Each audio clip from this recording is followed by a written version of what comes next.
Hello. Hey guys, what's going on? What's happening? What's happening? What you guys talking about? Foosball? You guys been watching the foosball again? Gives me the brain pain. Gives me the brain pains. I know, it's crazy. The Eagles are in the Super Bowl, huh? What the hell? You guys hear me all right? Give me a thumbs up or a middle finger or something. The Eagles had 38 unanswered points. Good God. What's going on, Deuce? What's going on, Gizzy? Gizzard, that's not nice that you give me the middle finger like that. I don't know why you would do that. That's not cool. RL, I saw you were first. I guess we'll let you be first. So what's up, everybody? Just a couple. Well, we got 7. Now they're showing up. We'll give them a couple minutes here. You guys talk amongst yourselves for a few minutes.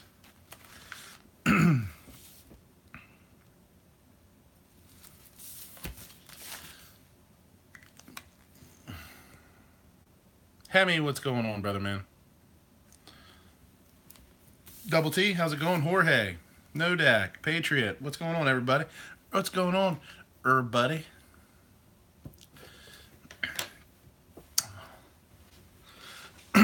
Zippy, what's happening? Ah, son of a bitch, I forgot to... Can somebody throw a link to this on gun channels? Jesus, I forgot to do it. I actually grabbed my... I actually was getting ready to put my phone up on the tripod just like 2 or 3 minutes before because I was playing around on my phone. And when I put it up there, the damn thing fell over and it went all over the place.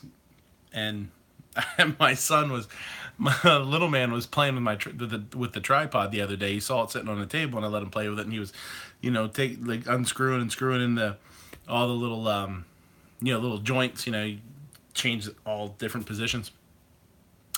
And I had never really tightened them back up right, I guess. So when it fell over, the thing was all wonky, and I was gonna jump into the lobby there and put a link to this. So if somebody could do that, that would be awesome.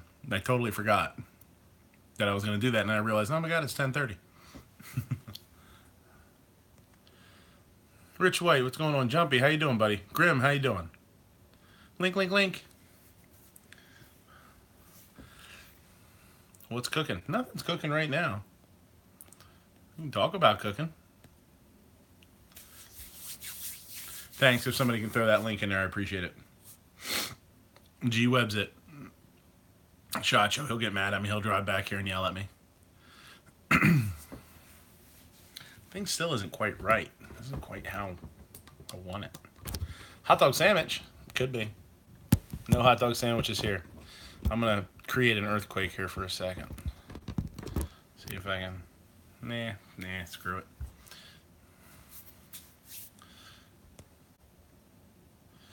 Tardot, how's it going? It's 9:30 in the only time zone that matters. What, you're an hour behind? The one that counts, though. Think about cooking a PB&J. Now, I'm guessing the N means like the little and sign, not PB&J, like peanut butter. Actually, I'll tell you how I really like to do my PB&Js is I like to get roasted peanuts and put them in the middle. So it could be peanut butter, nuts, and jelly. That's a good way to go. RL says it's 22:30 here where it counts. Yeah, but those numbers are too high. They don't make any sense. There's no 20. I don't see any clocks around that have a 22 on them. So Nodak says he has the materials for that. That's a very professional way to say that. Peanut butter, jelly, toasted peanuts, bread. We can build it.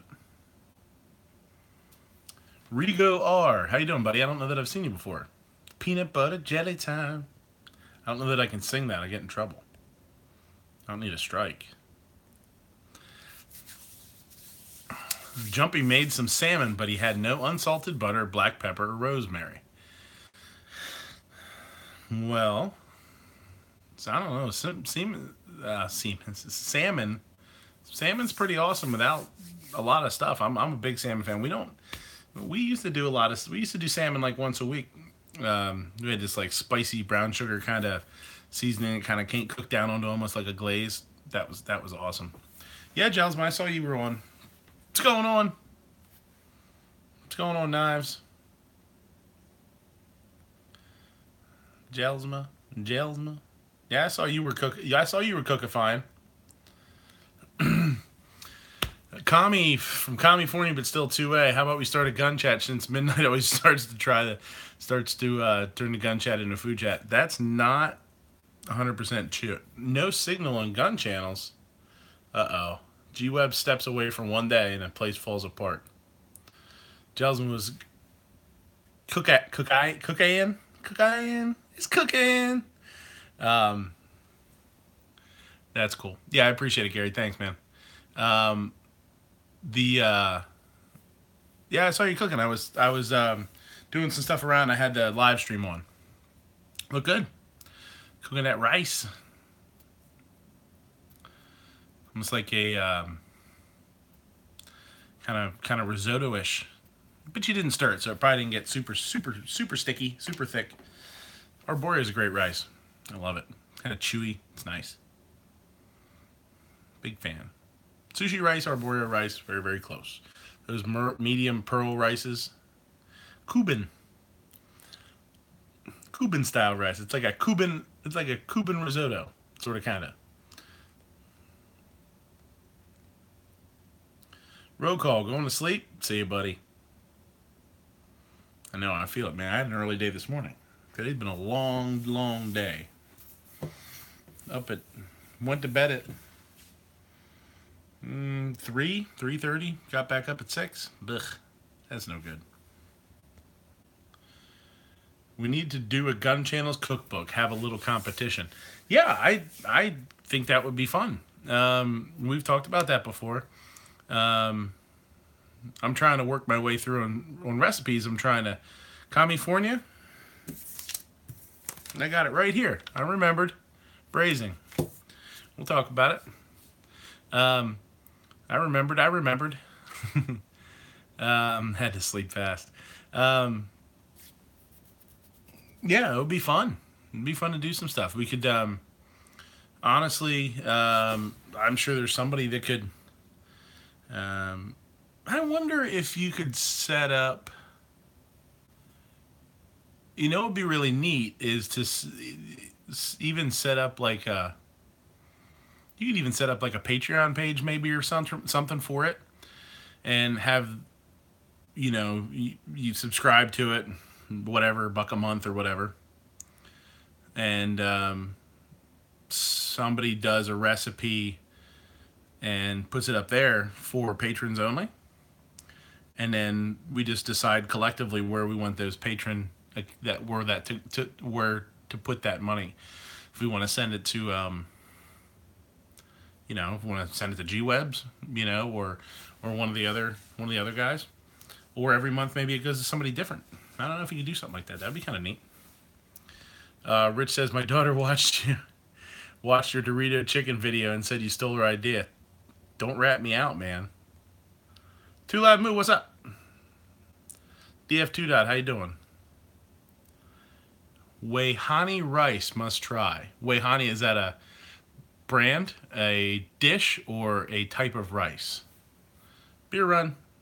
See you, Jelsma. You could have someone as a moderator to maintain. Yeah, you could. I mean, it would be fun. It would be easy. It'd be easier than trying to do, unless somebody would actually really get motivated and want to actually do a physical book, you know, and mail it out and stuff like that. But it would be so simple to just, I mean, email a recipe, or have, you know, email a recipe to whoever the mod is, have them post it, and then, you know, do something like that. That would be fun. Yeah. I feel like I might have missed some stuff here. Let me scrollerize. Rob C, simple food. Yeah, simple. That's kind of what I've been trying to do. I've been trying to Ever Jumpy's asking, ever tried to make some fish bread? I don't know what fish bread is. Fish bread. Like a flatbread with fish on it? Like a fish en croûte? Where you have like it in puff pastry or something like that?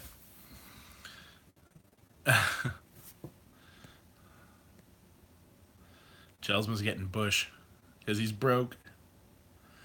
It's okay. Could be worse. You always got it.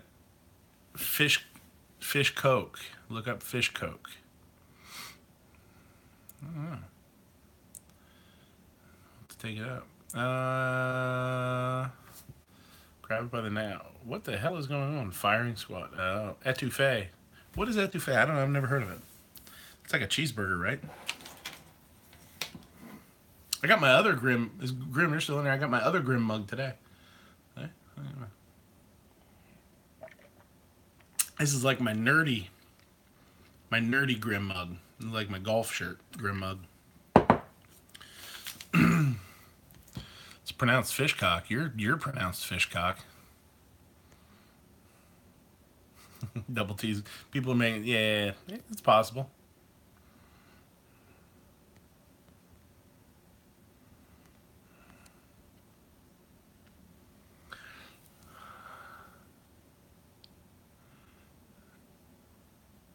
Etouffee, that's not how you spell it. If you're saying etouffee, that's not how you spell it, but we'll pronounce it like that.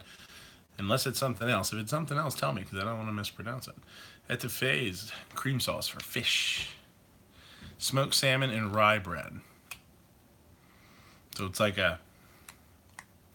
I haven't tried it yet, but I actually just got a sample from a seafood company of salmon pastrami. Oh, dogs are going to bark here, sorry. Hey, quiet. Anybody want a dog or two?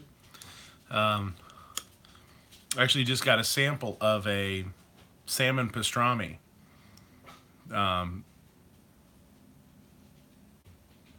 Which I haven't tried yet, but sounds really, really good. Got a recipe for dog? Yeah, it was a couple weeks ago. I can only do salmon patties.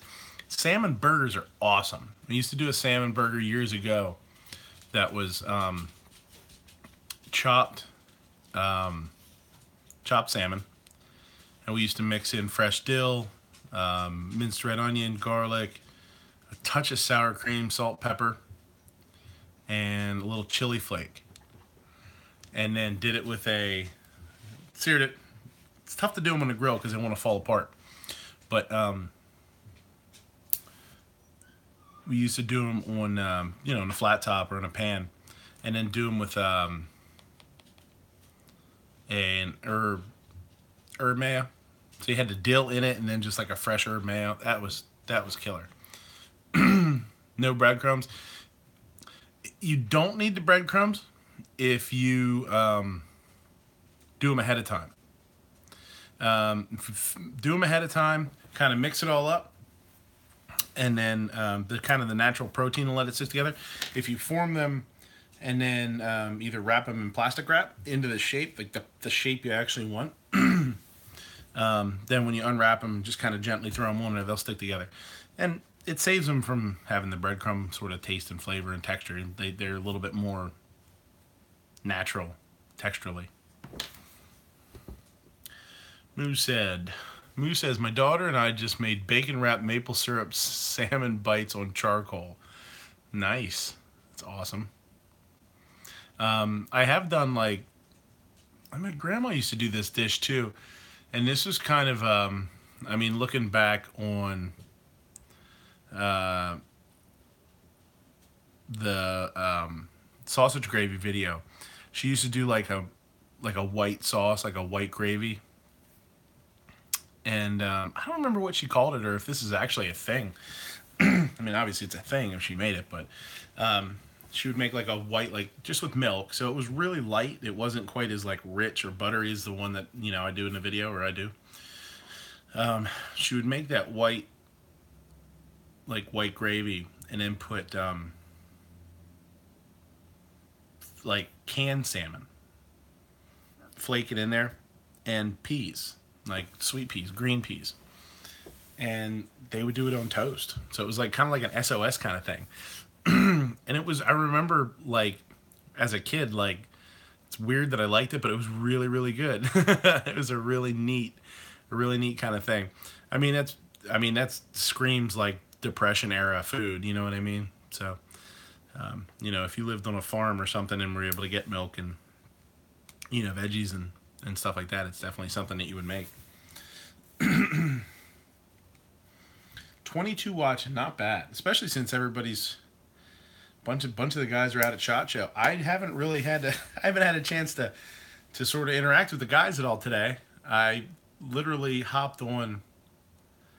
I must smear the peanut butter. You do whatever you want, bro. You're an adult. You're a grown ass man. You put the peanut butter wherever you want.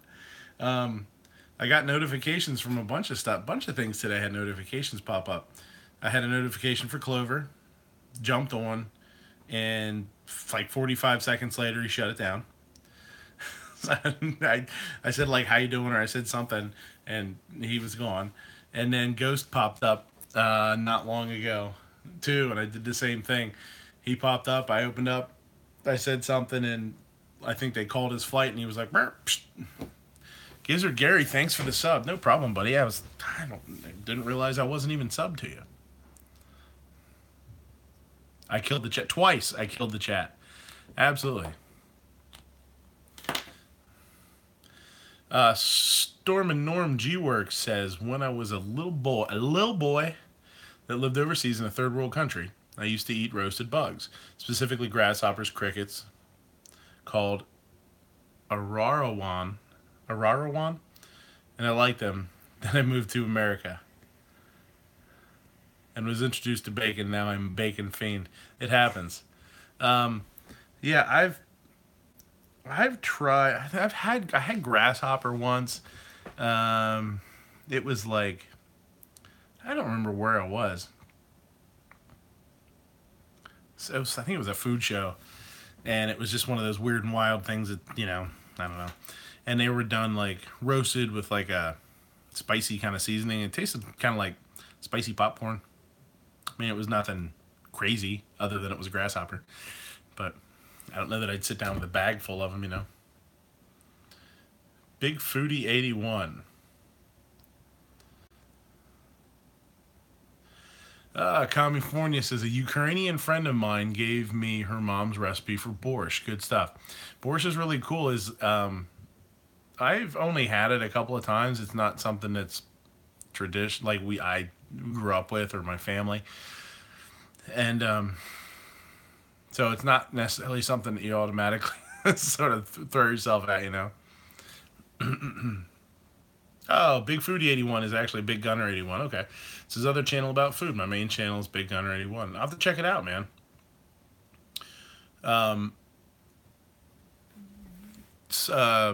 Leave a comment or something with the Big Foodie 81 name, and I'll go check you out. Fish eyes and grasshoppers were a delicacy for me when I was a little boy, little boy man, a little bitty boy man overseas. Bacon, bacon, bacon. Nice, very cool, man.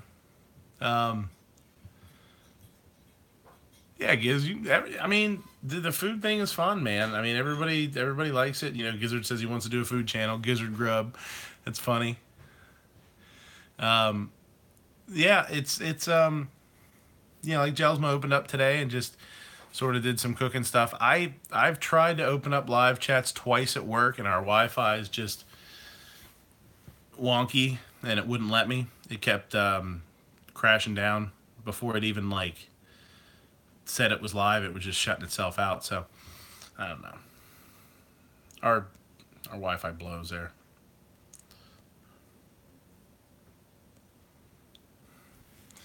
Roasted grasshopper with cayenne sugar powdered with a cayenne sugar powder dip in Bangkok. Also piranha. Piranha is that's eaten super widely. I see that all the time.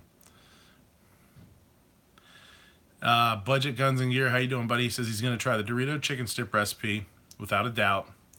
Fry first and finish in the oven. Yeah, after doing it both ways, the oven, yeah, hook up. Yeah, Giz says he just hook up to a neighbor's Wi-Fi. Yeah, we have 3 different Wi-Fis there. One is staff only, one is for whoever, and the other is Xfinity. And none of them are worth a damn. I mean, they're okay, but I don't know that I haven't been able to live stream from it. I was going to do it a couple of nights that I was there really late. The chicken, when I baked it, it turned out really good. It was light, like fluffy, and kind of had a good crunch to it. But it didn't like really stick to the chicken all that great. It did okay. When I fried it, it stuck to the chicken awesome. And Liam Greasem, there you go. RL says Liam Greasem. Oh, Scotch bonnet peppers. Ugh, no likey for sure. And the second one, the strips, they got darker than I would have liked. If I would have done a thicker chicken breast, it would have never gotten done. So the third evolution of that would be to fry it for 2 minutes, a minute on each side, minute and a half on each side. Finish it in the oven. It's not going to burn, and it'll just sort of slowly cook through. So depending on what you're doing, the strips worked out okay, but it was a little sketchy. You definitely want to use fresh oil. If the oil would have been a little darker, oh man, I forgot my energy drink. It's in the fridge. If the oil would have been darker, not like brand new, it would have gotten even worse. So I don't know that it would have. Yeah, Scotch. But I'm not a crazy. Could you deep fry that chicken? Well, that's basically same. I mean, I shallow fried it. The strips, sure. Storm and Norm says emergency room looks better than milk on Scotch bonnet peppers. You can have them, bro. I mean, I've had habaneros. I've tasted ghost pepper, like a ghost pepper sauce. That's not me. You can keep it. No thanks. Yeah, just ruins me for the whole day. And I try not to. Scotch bonnet is fruity. Yeah. I know some people that are fruity. I don't want to taste them either. If you smoke it, like a chipotle smoked jalapeno, you get a lot more flavor and less heat. So, I mean, I'll agree with that. That's definitely a good way to go. I like chipotle way more than I like jalapeno. Chipotle? Chai puddle? No, Dex. Almost said chippa-chopple. When I'm at work, I call them chipolateles. Almost said hobnobbing, because I can't spell. Storm and Norm uses a small amount of Scotch bonnet pepper powder and a barbecue sauce. Turns out to heat a little bit, adds a little pop. Yeah, I used to use just cayenne and barbecue sauce. Yeah. I'll be right back. Let me go grab it. Well, there goes my awards from last week I was talking about.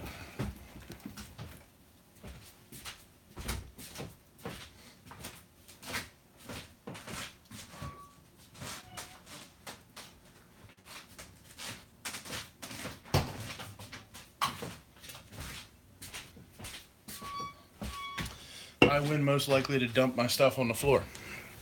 I win. Way to pull a Gelsman, just leave. Crash, bang, boom. And now it's just like the Daily Show. Bob cracking Molson's. Cha-pa! Yeah, well, what are you going to do? I don't think any of them... Yeah, they're all over the damn place. Yeah. Yeah, like Yankee get up and answer the door in mid chat. That was funny. That was funny. That was a while back, or did it happen again? Maybe it happened again. He'd be like, "Oh, I'm expecting a package." Like hauls out. Nodak, best store bought barbecue sauce. I'm a Sweet Baby Ray's fan. Um, Always my favorite.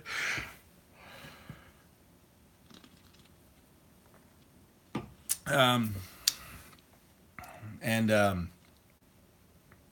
what I used to do, because I used it back in the day when I was doing a lot, when I was at my one of my older jobs, and I was doing a lot of banquets. Well, I'd take diced onion and caramelize it, and just get it like super, super, like real dark, and gooey. Dinosaur sauce. That sounds cool. I'd try that just because it's called dinosaur sauce. Caramelize that, and then I would throw in Central PA Yingling. I use Yingling Lager. Um, this is a neat one. I'm gonna stop and says he likes Storm and Norm likes to use. This is like the beer can chicken thing, okay? But even somehow even more white trashy, but still really cool because it's. He says he uses the Gerber baby jars for Cornish hen. Puts them up there, and uses it to almost do like beer can chicken with Cornish hens. That's pretty cool. That's a good idea. Very neat. But I'd caramelize the onions. I'd throw in lager, Yingling lager. Bring that down until it was almost dry, like almost dry, like it was kind of wet. But and then I would hit in the cayenne and fresh thyme, dried thyme. I didn't use fresh, dried thyme, and then the Sweet Baby Ray's, and let that simmer away. And taste it for seasoning, taste it for spice, all that kind of stuff. But it's neat. Now that was when there was just Sweet Baby Ray's. So now there's a bunch of different kinds now. I seem to think there might be a caramelized onion or an onion one, a sweet onion. I think it's might called sweet onion. I know they have a spicy one for sure. I have to try Famous Dave's Studs is Texas. Famous Dave's Stubbs. How do you know I'm white trashtic? Tries not to be too obvious. Me neither.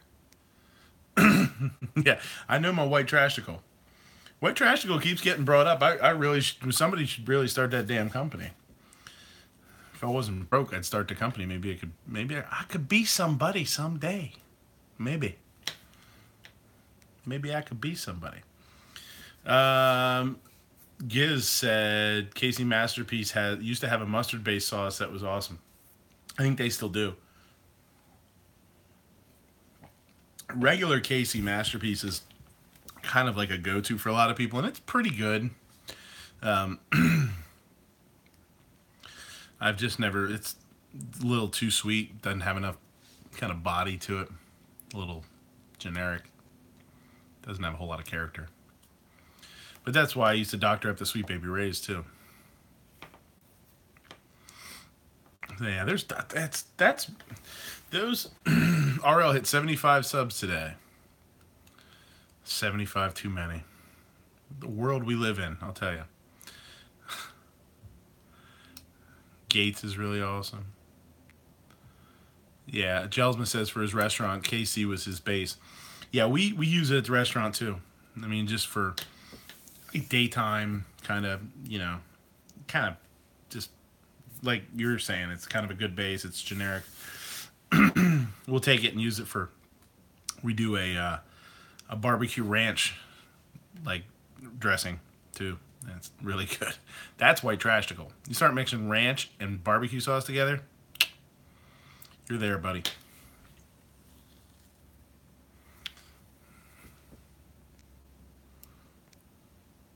Quit trying to church it up, Dirt. That's Dirte. Psst, trying to church it up, Dirt. Jenny don't love you. Dear Dirt. I hate you. Love, Jenny.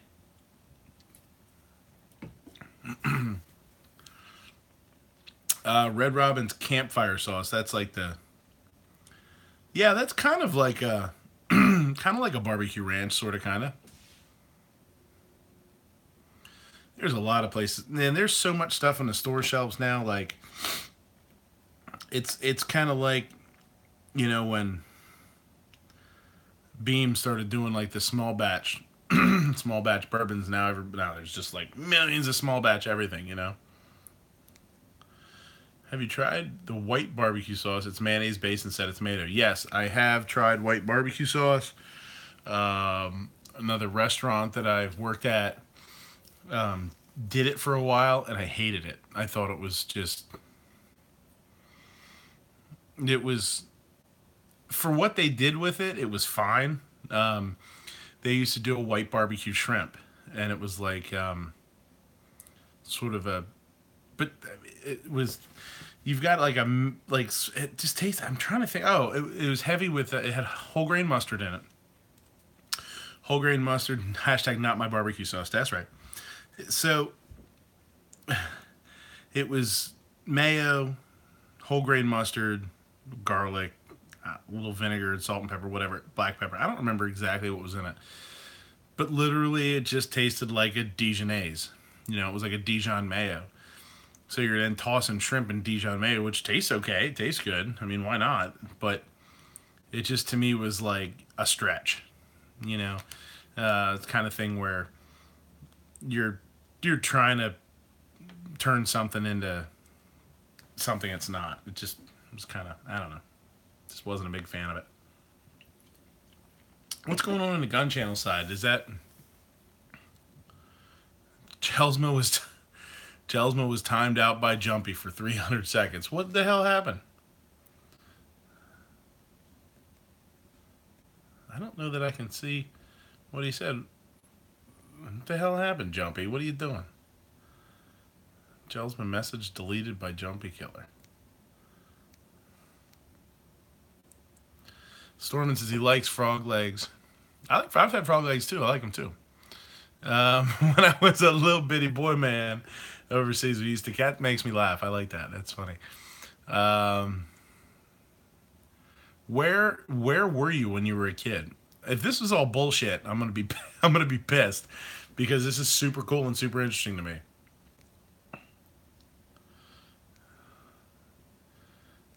But let's get back to why is Jelsma timed out? What's going on? I'm interested to know now, because it makes me nervous that Jumpy had one too many root beers and he's on some sort of crazy rampage. Who puts an egg in a burger? I do. I love it. We do a burger for brunch that has an egg on it. It's got wasabi cheddar and a bunch of cool stuff on it. Bacon, mayonnaise, and a fried egg on top. Jumpy Killer got Jumpy. Grim question mark. Grim, what's going on out there?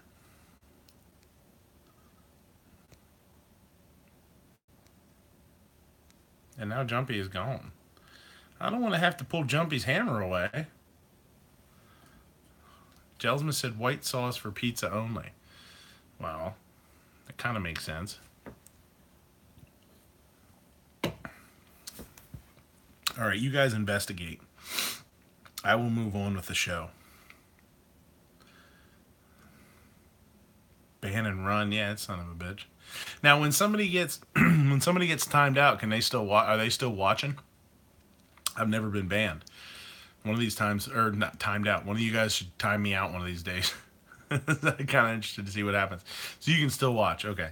So, well, it's only 5 minutes. When Jelsma, you guys all know, like you've been timed out. Stormin Norm says in the villages of the Philippines called is it Yocos? Yocos Norte? Locos Norte? Probably 2 L's, so it's probably a Y, right? Tribe of the Igoroots. We are a dark complected darker than African American in the U.S. We don't speak Tagalog. We speak Ilocano. Ilocano. Wow, man, you're an interesting dude. I need to sub to you. And you just get in front of the camera and tell us about your life. Shane Jelsma. I have no idea what's going on, Jelsma, tell you the truth. Looks like the Daily Gun Show is about to go live. What the hell?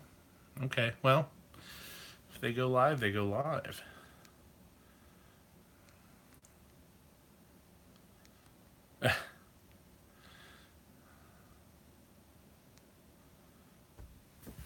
I don't know. Jumpy's always been super cool in my show, so I don't know. He's floating around somewhere. He's probably watching. Jumpy, don't be a jerk. Yeah, he might have. Yeah, I forget who I timed. I whacked somebody once on Matt's show by accident. I put my phone in my pocket and the screen was still open, and I ended up timing somebody out or almost banning. So I timed somebody out once doing that, and I almost banned somebody doing that once. I might have felt bad about that one. Storm and Norm G Works. We hunt monkeys with blowguns. Our tribe leader was an honorary for 1-star general with the Air Force.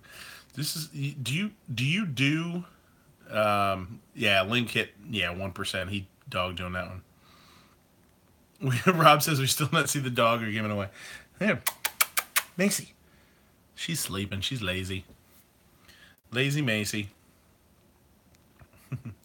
She's getting old now. He just wants to chill. Jumpy can unban him, yes. I think. But I'll go in. I'm not sure I've never had to unban somebody. So it didn't say you were banned. It said you were timed out. That's different.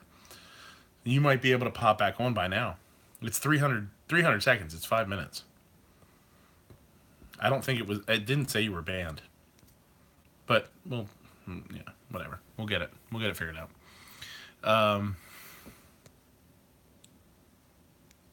Grim says, I banned him. I banned somebody and he unbanned him. I don't remember who it was. That's back when... I don't know. It did change a little bit. It's one of the YouTube things that changed. Like, now I don't know if... I don't know.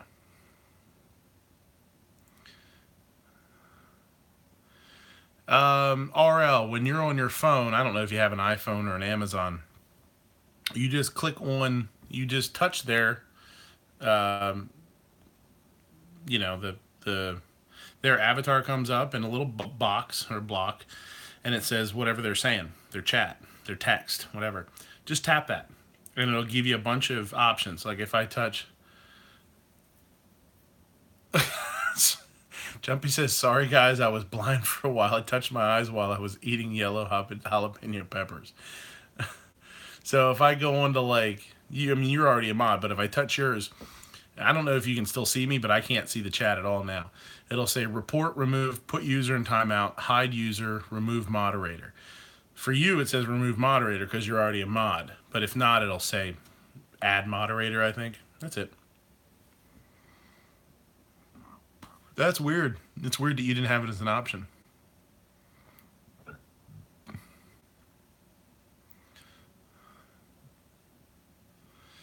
Man, Storm and Norm G Works, you have an amazing story, buddy.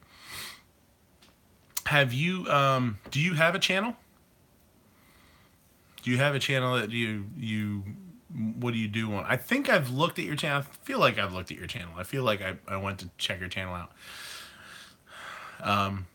But I'll tell you what, man, your story sounds amazing. You should do a vlog. You should do a biography series on yourself. Little history. It's awesome to have that stuff down, you know?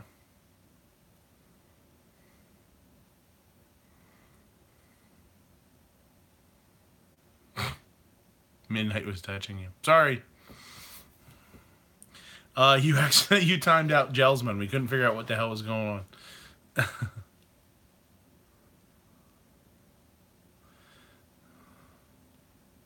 Hey, Philo, what's going on? How's your stroke, buddy? Y'all settled down? Everything working good now?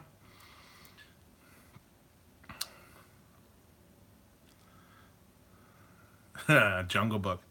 I'm the king of the swingers, boy, the jungle VIP.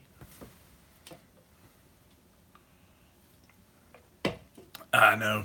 Philo didn't really have a stroke. I just Philo popped into a chat earlier today that I was kind of sort of watching, and all it was a whole bunch of letters. Just kind of looked like he passed out and passed out and slammed his face on the keyboard. Rolled it back and forth a couple times.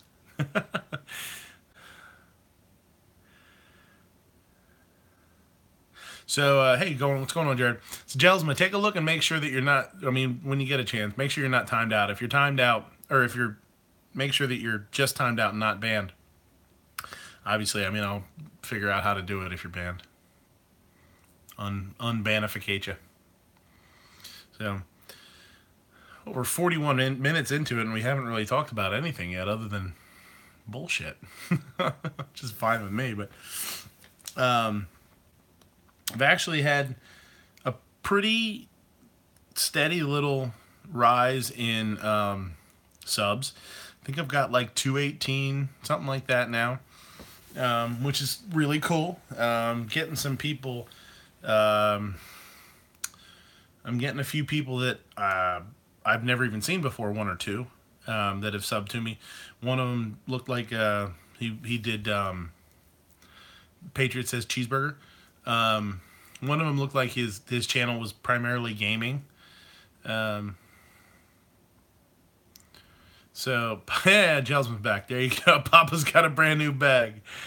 So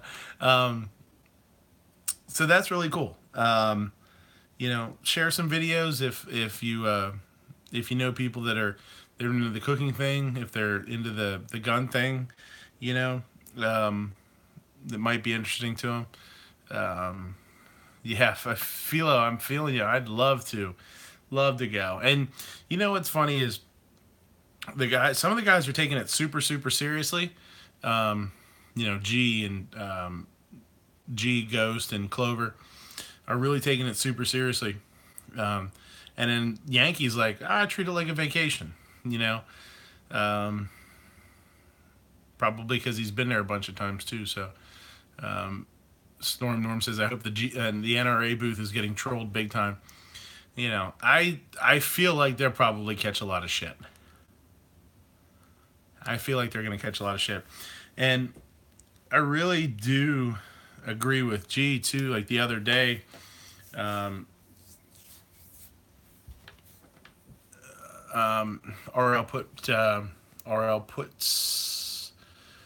put me and some others out there on the PA gun forums. Hopefully you'll get. I know, yeah, it's awesome, man. I appreciate that. I have a hard time finding time to get on some of the forums, the PAFOA and stuff like that. How can someone who is retired make videos in his spare time take a vacation? Yeah, I know. Link, what's going on, buddy? G made a really good point the other day when he was talking about Mac. They were talking about Mac boycotting and not going, and G said, you can't be noticed, and basically you can't be noticed if you're not there.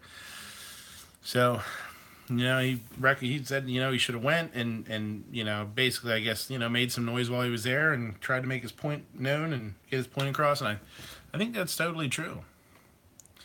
I think that was a really good point that he made. Say, hey, if you're not happy with something, boycotting it is one way to show that, but is it the right way? It was really cool. It was a really neat thing to say.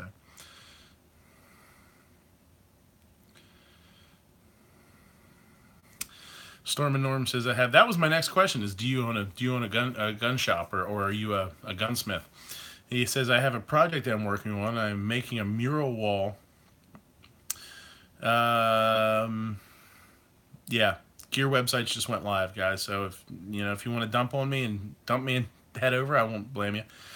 I'm making a mural wall in my gun shop. YouTubers are going to rock their Mac NRA shirts and take selfies in front of the NRA booths and send me the pics. That's awesome.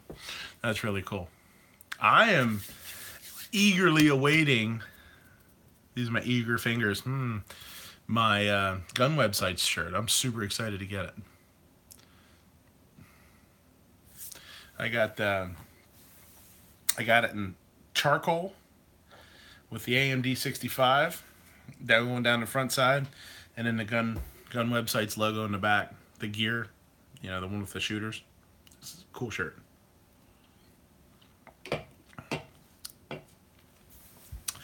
He is a certified gunsmith. That's cool, man. I want to go to gunsmithing school. If my life ever settles down. Everybody tells me I shouldn't bother. I should just learn on my own, but I'd really like to do some classes. Nothing too crazy, just I find it interesting. I'm very interested in guns, but I'm a little timid about ripping guns apart and putting them back together necessarily. Patriot says ETOUFFEE is how you spell it. Yeah, cheeseburger. Yeah. Yep, you're right. I hope every year YouTubers will send pics of their selfies in front of the NRA booth with their mag shirts on. Yankee put out, I don't know, this might have been on Patreon. He put out his a video of him at the roller skating rink with his mag shirt on.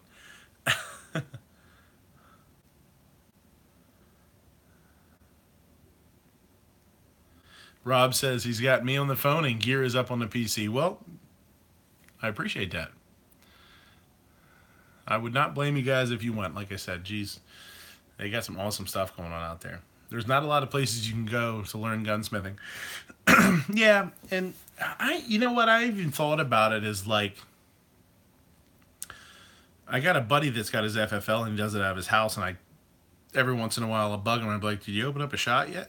Did you open up a shop yet? Patriot says, damn you, man, damn you. Can't even help a pal. Oh, man. Yankee's a habitual line stepper. Yeah, he is. I keep wanting my buddy to open up a shop so I could work part-time for him. But, yeah, I've thought about doing that as part-time and just like, or even just, if things settle down, not going to gunsmith school, but spending some time somewhere that does gunsmithing and just sort of learn by osmosis, A new indoor range just opened up last week around here that does rentals too, which is really cool. And I think they have somebody on. I think they might have somebody on site that does, does work on stuff. Because they do the rentals, it would make sense if they have an issue with something to be able to do it themselves and not send it away.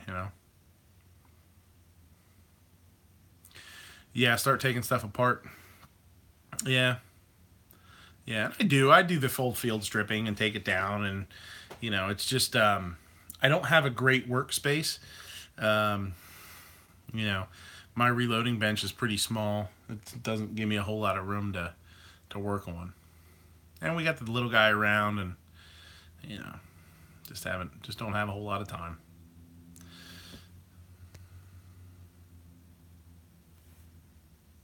Gelsman says, Yankee has found what makes money. Stepping on toes and being loud. Squeaky wheel. He's more than squeaky, I guess, though. RL says, I consider it, but I have too much to lose. I just do what I do on the side. Oh, yeah. Someday I'll get his FFL. And, oh, boy, Gelsman, you're right. Get a Model 90 first. Model 94 first. First step, take it apart and put it back together. Yeah, Storm Enormous is apprentice under a gunsmith. That's kind of what I would like to do. The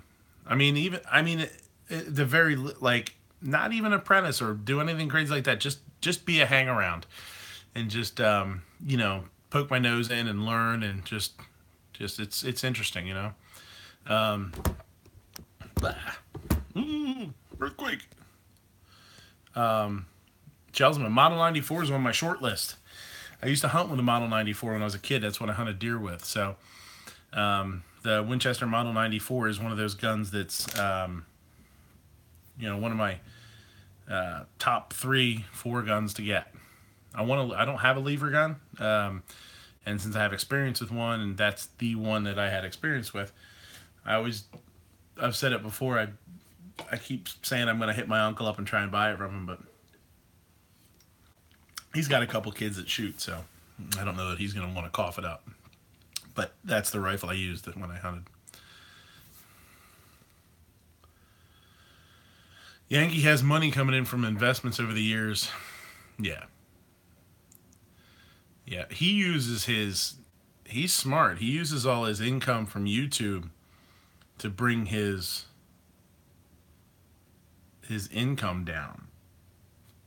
Like his guns and stuff like that. Yeah. His what is it called? Whatever income. Taxable income, I guess it is. Taxable income? Yeah, net income or something. All Browning guns are good to learn because most of them are built on Browning designs or based on Browning designs. So, talking about FFLs too. California, you still in here? This is kind of right up your alley here. I haven't seen him say anything in a little while.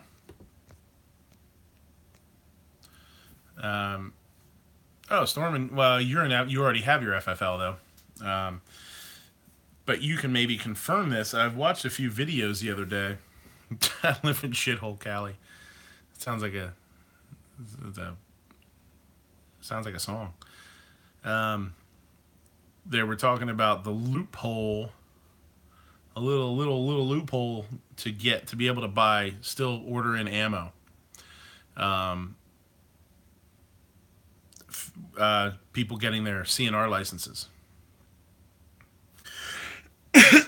Curio and Relic still allows them to order ammo online or and have it shipped directly to them. I don't know if you have any experience with that. You having a regular FFL, you still can. Fine Ape, what's happening, buddy? But they said there's a yeah. They won't let me buy ammo with my FFL in Massachusetts, Class 3. Yeah, Massachusetts sucks, man.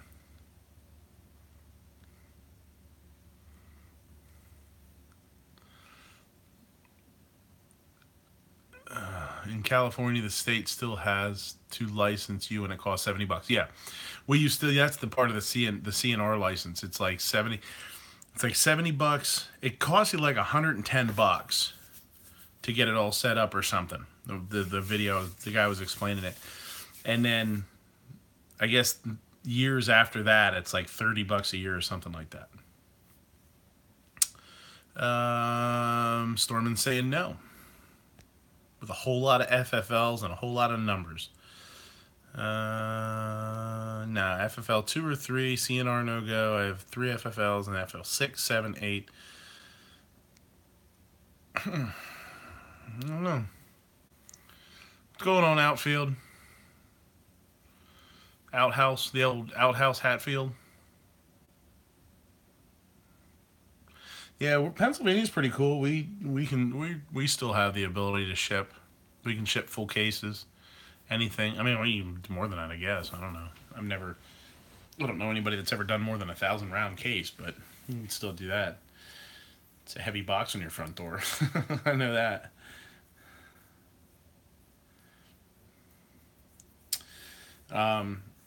So that was something I wanted to mention.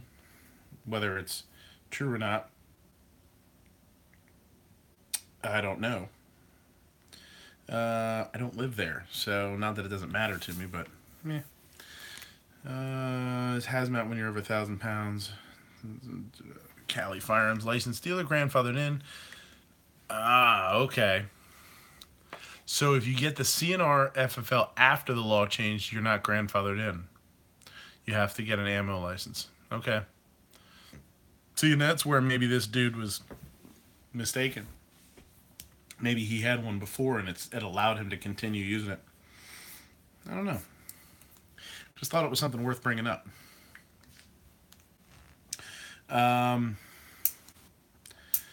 Has everybody done their ATF comment? I did mine last night. Show of hands. Who's done it? Who's commented to the ATF?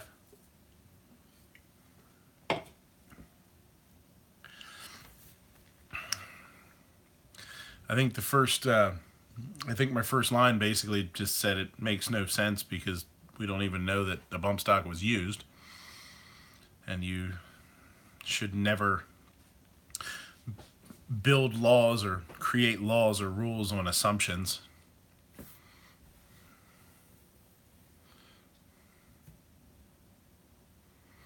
Yeah. See you, Jared. See you, buddy. Yeah. And then I forget exactly what I wrote. And then I had one statement about there should not have words like anything and generalized terms in any kind of law. It's just crazy.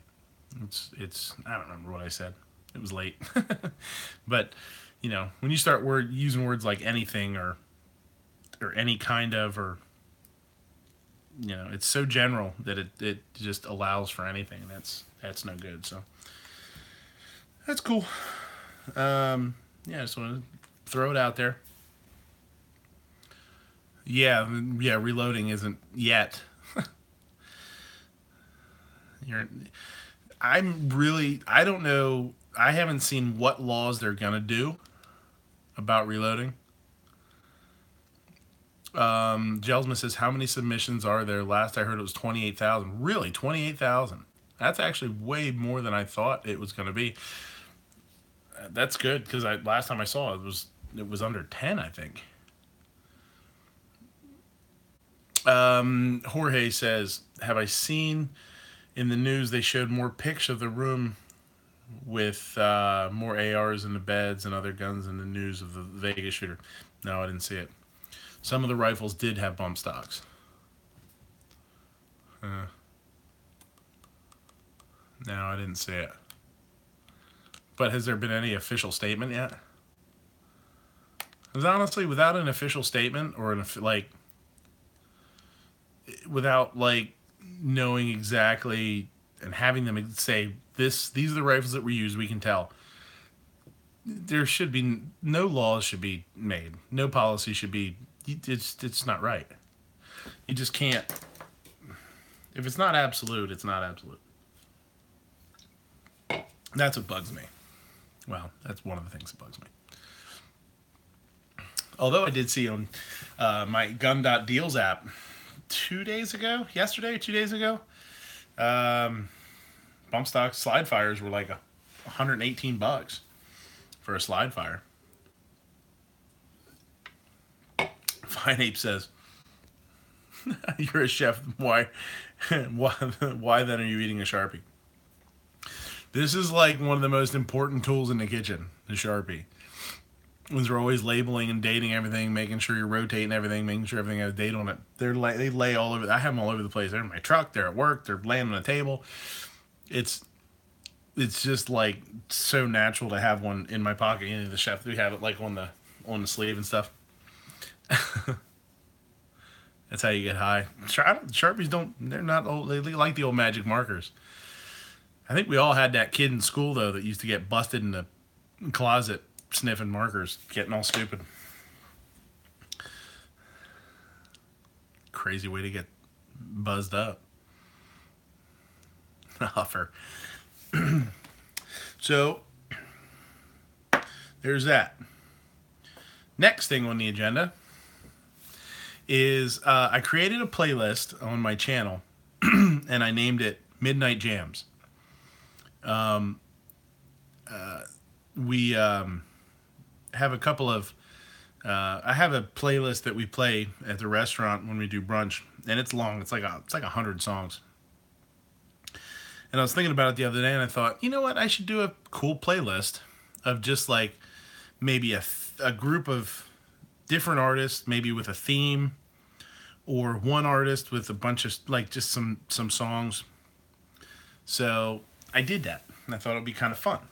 So it's called Midnight Jams, and I'll try and change it every week. I'll just try and like take all the last songs out, maybe put some new ones in, just for something fun. So it's I actually just put one of my other playlists in there. Jonathan Colton. He's a super funny dude.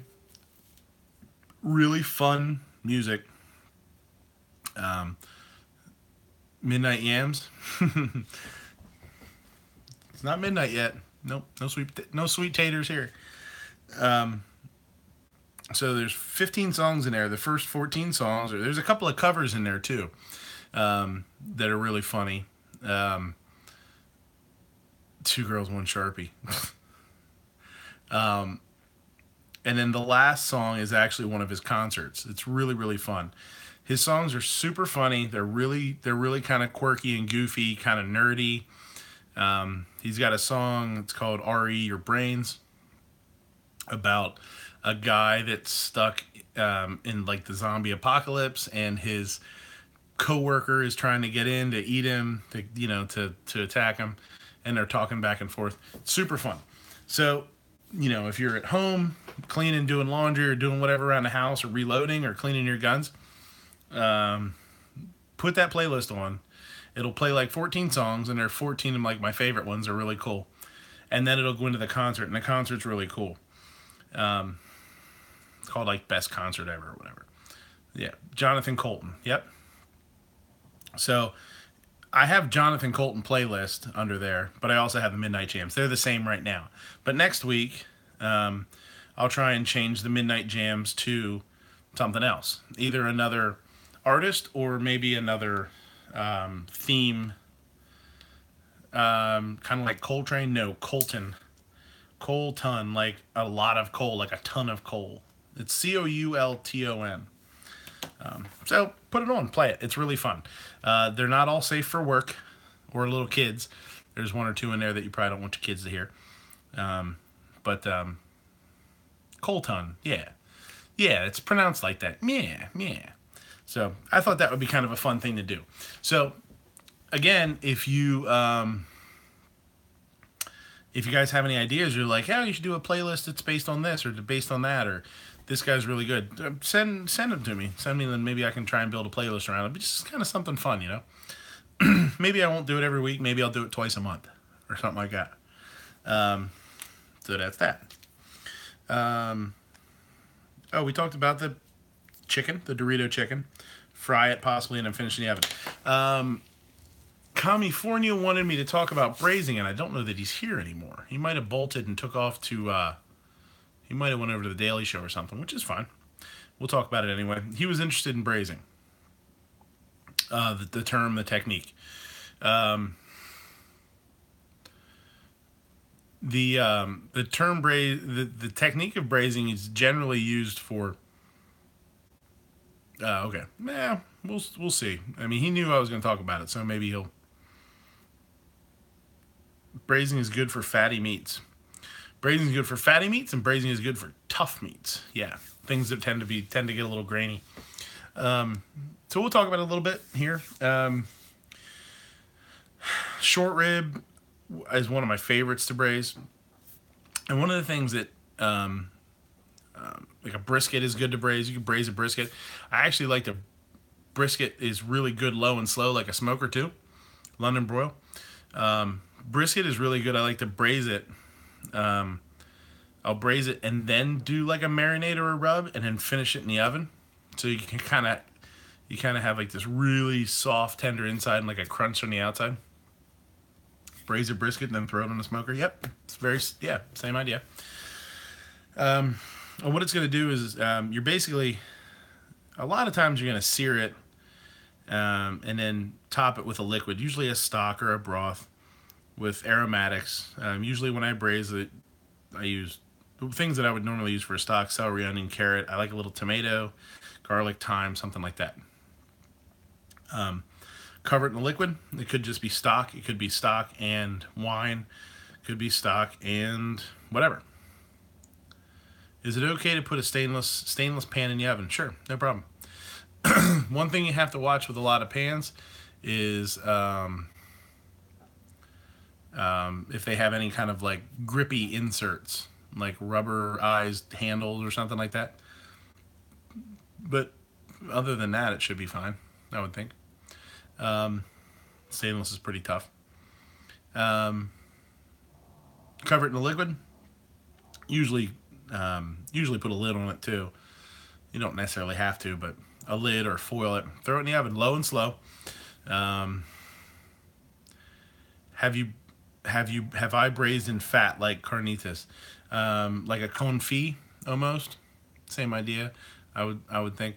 Yeah, I've done duck confit, and I've done a lot of stuff that, like you said earlier, was like fattier. Yeah, not necessarily on purpose trying to braise it in its own fat, but just some stuff is so damn fatty that it does kind of end up that way. When you start doing like pork butts or pork shoulders, something like that has like a real gnarly fat cap on it. Yeah. Patriot says cheeseburger.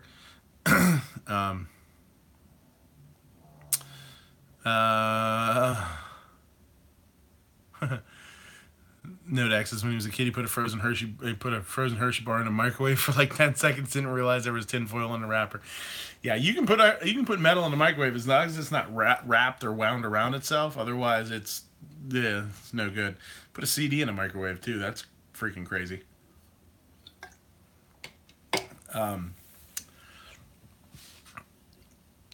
Will you be my cheeseburger? Will you be my cheeseburger?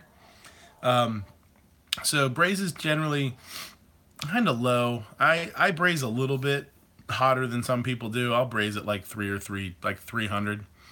And then one of the things that's kind of important to do is if you do braise something, say you do a pork butt or short ribs, you chunk them up, you know. Thanks for the info. If the pan's handle is loose, what do you do to tighten it back up? If it's riveted, there's not a whole lot you can do.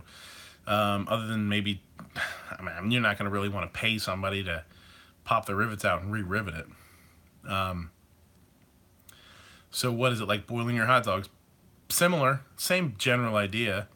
Like if you do like New Year's Day, we do pork and sauerkraut, right?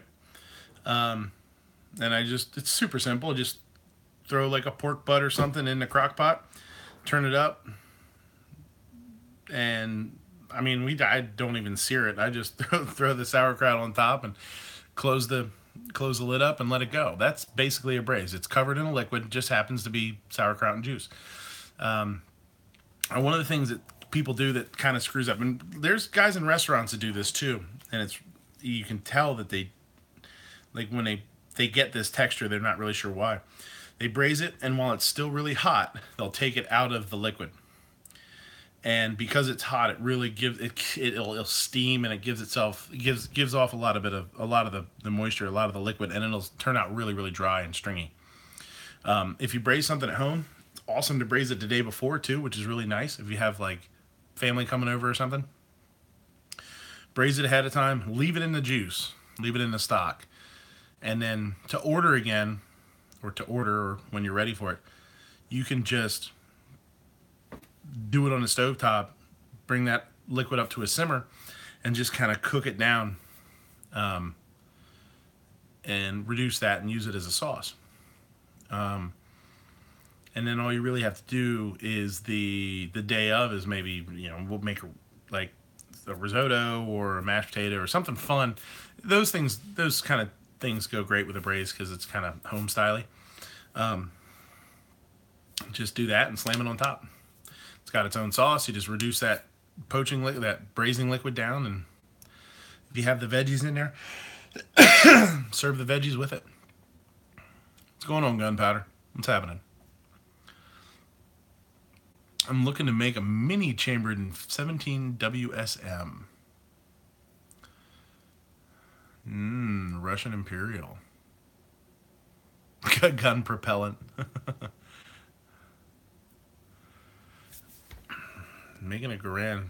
Stormin', you making a grand. Oh, many is a shiznit. Nice. Bacon?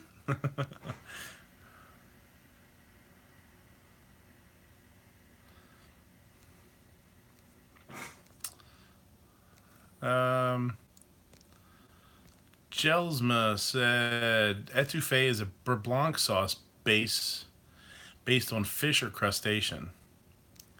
Well, it wouldn't be a beurre blanc, right? It would be like a velouté, more of a velouté, like a thickened fish or poultry sauce. Storm and Norm's making a Garand, but rechambering in 33 Nosler, 338 Lapua Ballistics. A twist on a jalapeno popper has been something I've been thinking about. I did jalapeno. I was at the grocery store one time a few years back, and they had some jalapenos there that were ridiculous, like ridiculous size. They were huge. They were probably 5 inches long, and I took them, fire road, just threw them on the burner at work. Charred them, took the skins off of them, split them open, and then I did a goat cheese and roasted red pepper filling. That was really good. That was pretty awesome. And breaded them. I just took them, did like goat cheese, garlic, roasted red pepper, salt, pepper, herbs, like nothing too nuts. Stuff that inside, and then double pankoed them. Flour, like seasoned flour, egg wash. Mad sexy, what's going on? Flour, egg wash, panko, flour, egg wash, panko. So they were like super crunchy. Deep fried them for like till they were golden brown and finished them in the oven. Holy hell, they were good. Were huge too. They were probably like 3 times the size of a normal jalapeno. That was really interesting. Nodak says we've done jalapeno poppers with shrimp in them on the grill. That's cool. That's a good idea.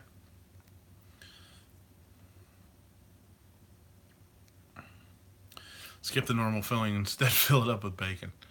There was a really neat burger I saw once where they did bacon. They put raw bacon in a food processor and chopped it up.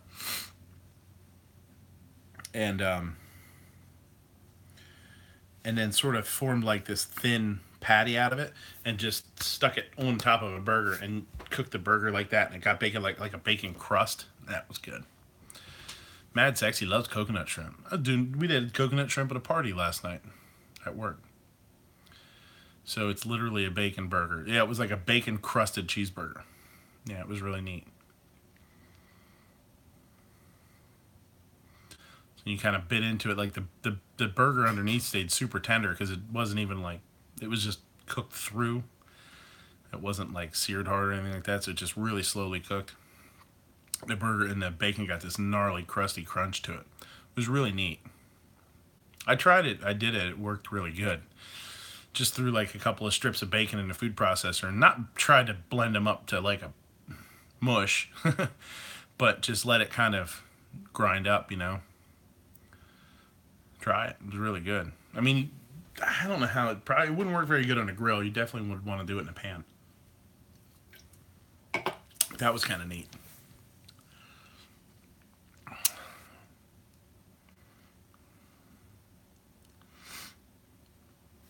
So that was braising. So we even talked about we're going through shrimp burger poppers. Like a surf and turf popper, that would be good. For sure. If you took like ground meat, if you cooked it, This is why like it's really fun to talk about this stuff, because you guys will say something kind of goofy and it'd be like, no, here's how you would do that. It'd be really good. Hey, what's going on, Edge? If you would take burger or sausage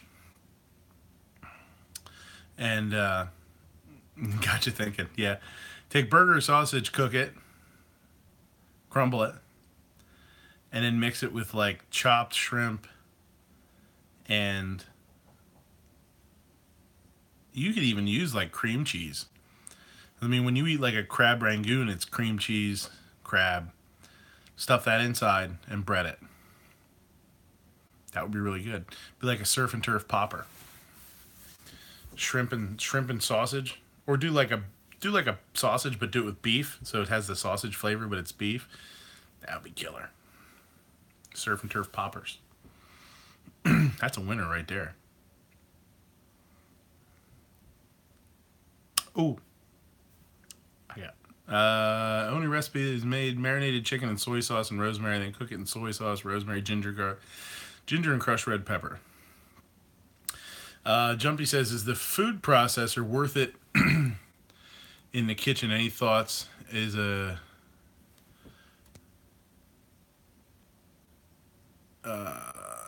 kitchen, any thought is a godsend? Or yeah, we have one at home. We don't use it a ton, but we have one of the KitchenAids, and I'll tell you what's really crawdad nachos. That sounds really good. I've had shrimp nachos before.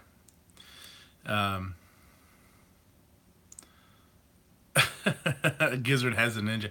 He has his own ninja chained up in the basement. Our food processor is pretty cool because it has the main bowl, the large bowl, and then inside that is a smaller one with its own small blade.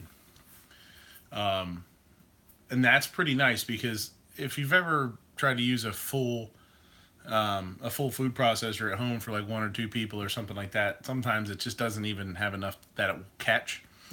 And that's what this is for. And it's really neat. As you put the big bowl on, then you put the small bowl inside of it, and then the little blade, and it has, you put the top on, and it's great for doing enough stuff for, one or two people, or making like, a dip or a spread or whatever. Or even grinding up like, if you're going to grind up walnuts or something, and you only want to grind up like a half a cup or something, like a small amount. It's like a mixer. Sometimes if you try and do a small amount of something, it just won't work. It's just not enough for the mixer to catch. It just doesn't, they don't run tight enough inside the bowl. Somebody asked about a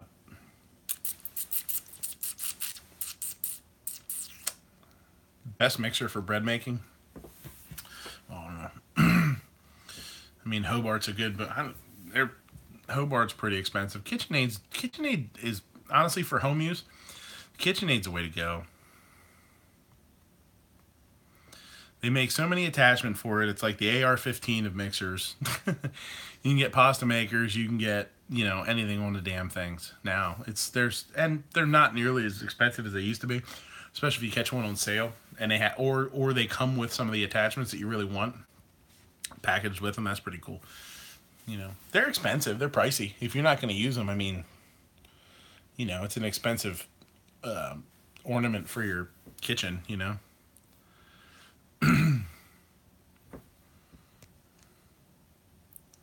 Kenmore is a KitchenAid minus $100. Yeah, I don't buy stuff for the house. So I don't really know. Honestly, it's not something. Midnight Kitchen Challenge. Katana as only cutting utensil. KitchenAid is equal to Whirlpool. Is it the same company? Offshoot. Crazy Scotsman says, "Hey, fucker, what's going on, buddy? Did you get lost in your beard or something? You're late." Rich says his wife has a meat grinder. Yeah, uses Shun as a katana. Shun Ito is one of my favorite knives.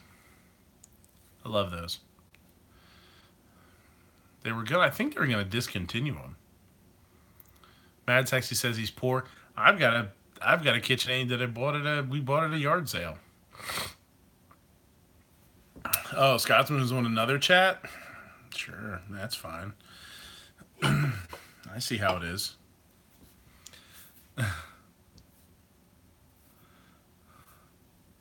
K-Bar Kitchen Challenge. There you go. That would actually be a fun gun channels thing. Is who's got the best knife skills with a bayonet? We got one of the M7 bayonets. He's popular. Sorry, I know it's hard to be the popular kid, right? I'm so sad. I just got so many friends. I don't know what to do. There you go, an entrenching tool. There you go. Yeah, that's actually, Link says, ooh, wait, do a cooking stream challenge against NEA and some of the others. That's something I brought up a while ago. Is everybody do like a mystery basket? Like, just decide one day that here's what your ingredients are going to be. You get these 12 ingredients and these 12 ingredients only. And what are you going to come up with? Now, you could make that even tougher and say, this is what you do, and you got to the only knife you have is a bayonet. That would be awesome. That would be super cool. Yeah.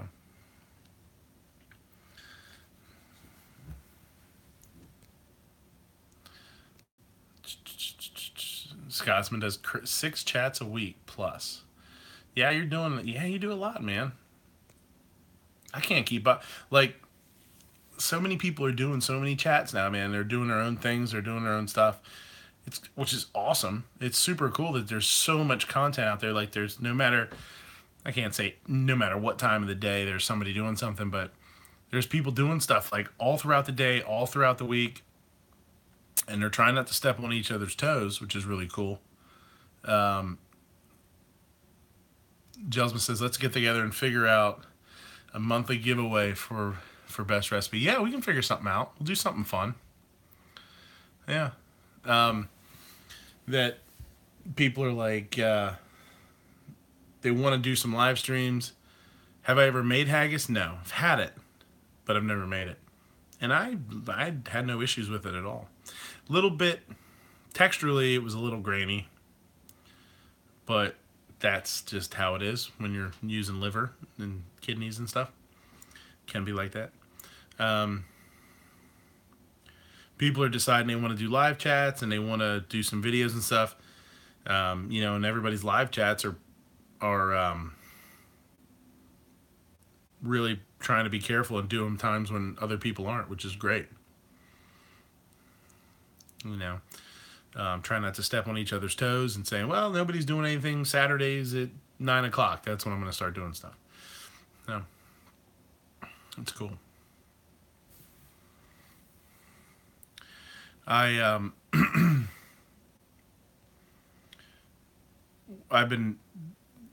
of the things I saw the other day, like 21 in here, I thought that, I was hoping Clover would be here because I wanted to give him some props because Clover's shows have been killer. Clover's shows have been awesome. He's been doing like some amazing live shows. His Thursday night chats have just been like ridiculous. Tons of information. A lot of inside stuff and a lot of like unbiased sort of views on, the things that are happening on YouTube and, the changes in, how many subs you need and all that kind of stuff, the criteria to monetize and all that kind of stuff. He just landed in Vegas an hour and a half ago. Cool. So I thought that what I would do was, Clover's got like over 1,000 subs now. He's doing really good. And, I thought maybe I could like sort of use his recipe a little bit, right? And, say like, well, this is what Clover's doing. Maybe it'll work for me too. So I got step one of my Clover coattails is, I got it right here. So we're going to we're gonna try it and see if it he's the most gangsta leprechaun on the YouTube block. All right, so I'm glad you said that because I think I got part of his YouTube recipe figured out. Okay, so hold on a second here.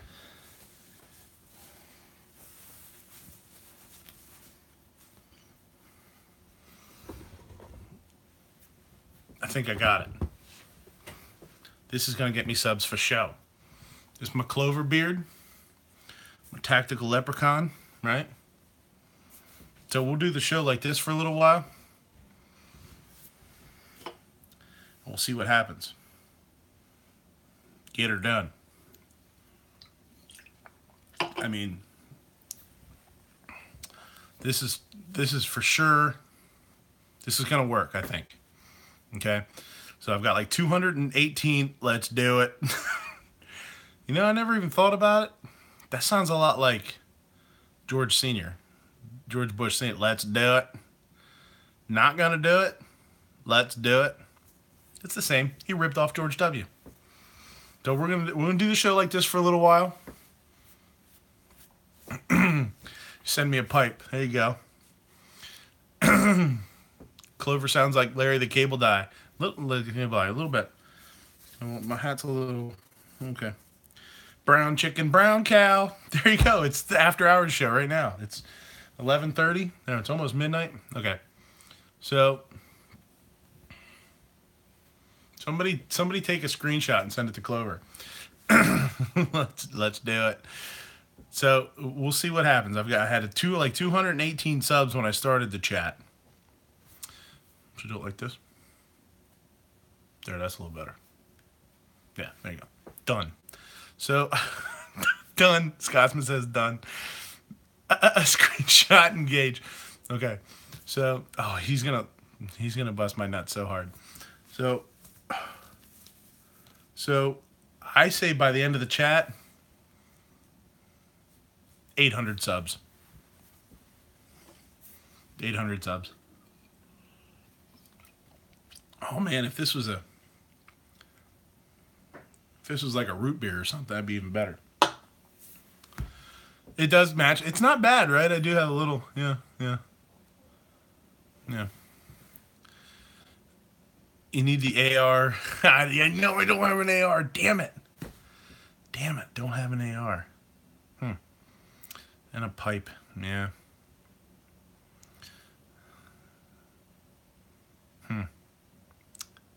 I have the AK. Let's do it. I like it. I think I don't have a Glock. No Glock. So we'll do this for a couple of minutes and we'll see if I get some subs. I think during a live stream. I don't know. I don't know if during a live stream it'll son of a bitch screenshot sent. I don't think it'll come up during my live screen if I get any subs. But we'll see.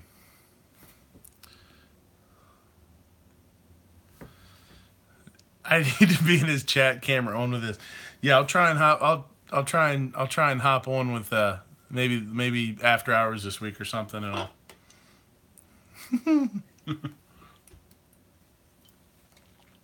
Ma hopped up on energy drinks.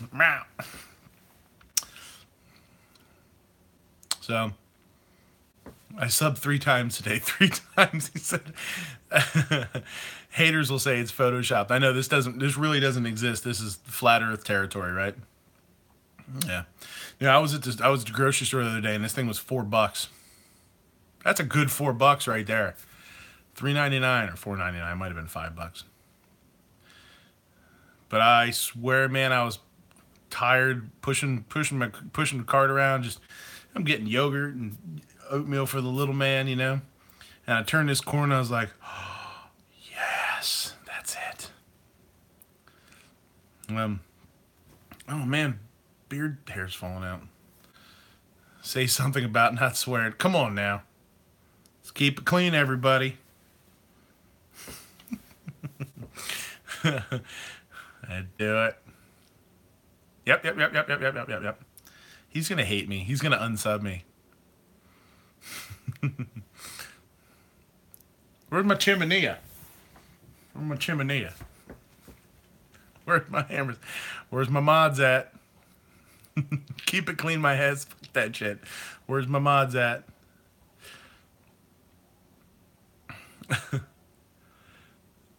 There you go. Storm and Norm G Work says if Midnight and Clover had a baby, Midnight Clover, little bitty boy man, little bit boy man, Midnight. Man. Yeah, Oro, you have to start banning potty mouth right now. My wife must not be watching, by the way, because if she was, she probably fell asleep upstairs. If she was watching right now, she'd be like, "You take that off, you look like an asshole." I'm like,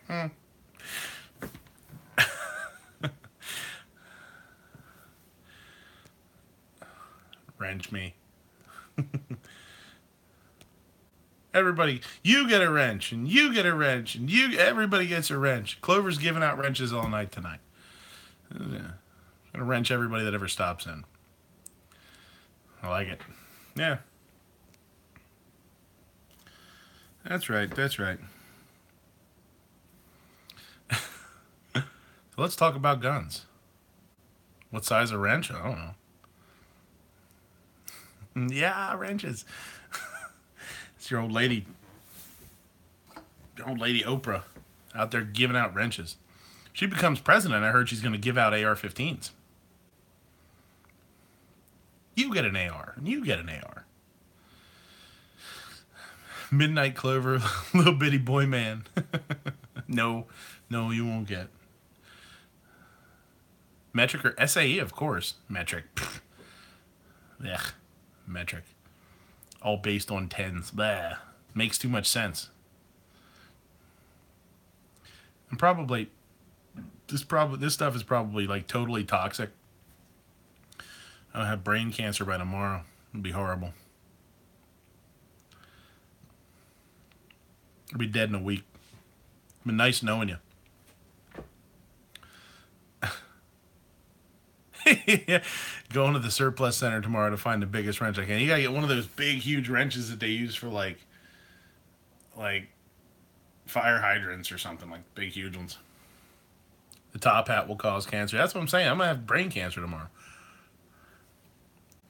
You ain't soulless now that you... No, I'm not soulless. I mean, I could be. Yeah. Oh, Gizzard Gary's going to be outlaw. Now, here's the thing.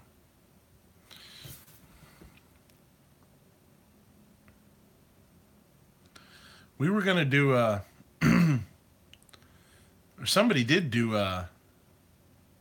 for Halloween, they did a Halloween chat. Man, I wish I'd had this thing for that. That'd have been awesome. It'd been Clover. For Halloween, that'd have been perfect.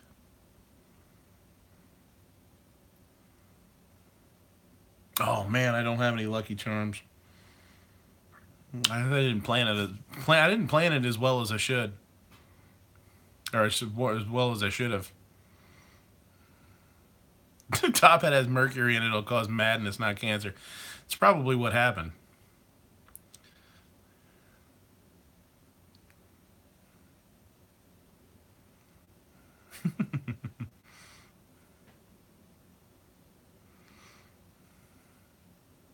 Drill of the month or dish of the month. I did Scotsman. I did drill of the month on Patreon this month. I'm not sure if it's public or not. I don't know if you go in there if you could see it. I might have made it just for patrons. Gizzard says we should have an impersonation day, like maybe April Fool's Days, where everybody tries to imitate another Gun Channels member in their chat. Yeah, that would be fun. That'd be good times.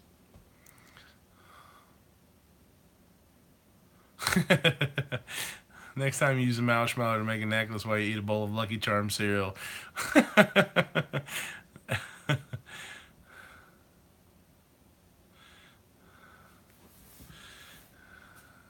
Yeah, it'll be Lucky Charms. It's got some weird, like, I guess it's supposed to, maybe it's supposed to go like this. But I think like this works better. Yeah. Imitation is the sincerest form of flattery, they say, right? Smells funny. What's that smell? Smells like turpentine and primers. But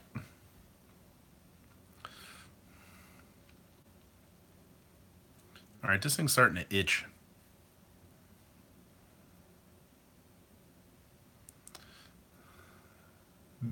Jumpy says Bakelite is such a nice plastic. Okay. If I don't trim up this beard soon, I'm gonna be channeling Night Strike. I know. I know that Night Strike's beard is like shaves it, and like 10 minutes later, just like. Now Scotsman says now I gotta make a video with a screenshot. I don't know how to rip video. Like, I don't know if I could do that on my phone, if I could take the videos and dissect them like that. I don't think so. I think you have to have a computer to do that. I don't know if I could do that on my phone. My beard's getting all unwieldy on the side. Uh-oh. It's getting all unwieldy on the sides. There we go. There we go.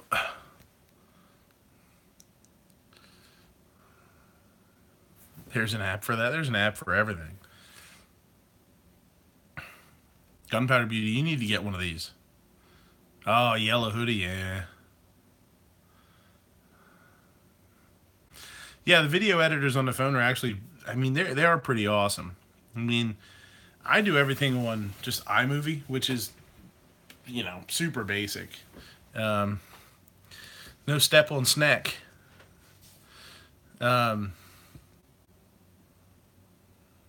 can rip the video for me. There you go.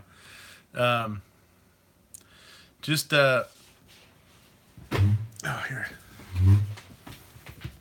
Hold on, I'll be right back.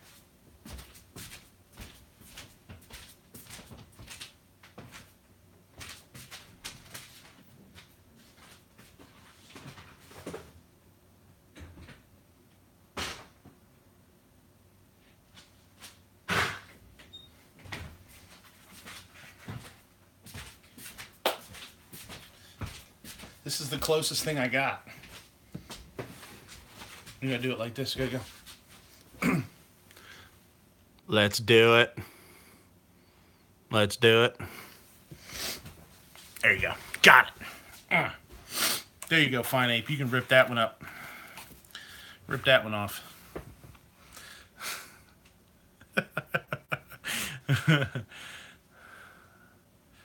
All right, I'm gonna be. I gotta lose this thing pretty soon.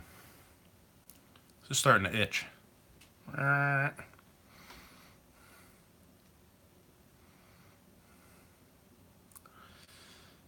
Kokesh got busted by cops in San Antonio. Oh. I carry my revolver. How I end up in Clovertac chat. Clovertac went to SHOT Show. So I'm filling in.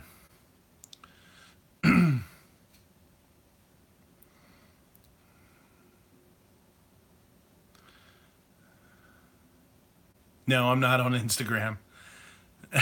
Chimney. It's my Mexican chimney. Where's my Mexican chimney? Kokesh got busted for what? Just being a general a-hole. Tide Pods are the forbidden fruit. Ugh. You know he will file a copyright infringement. That's great.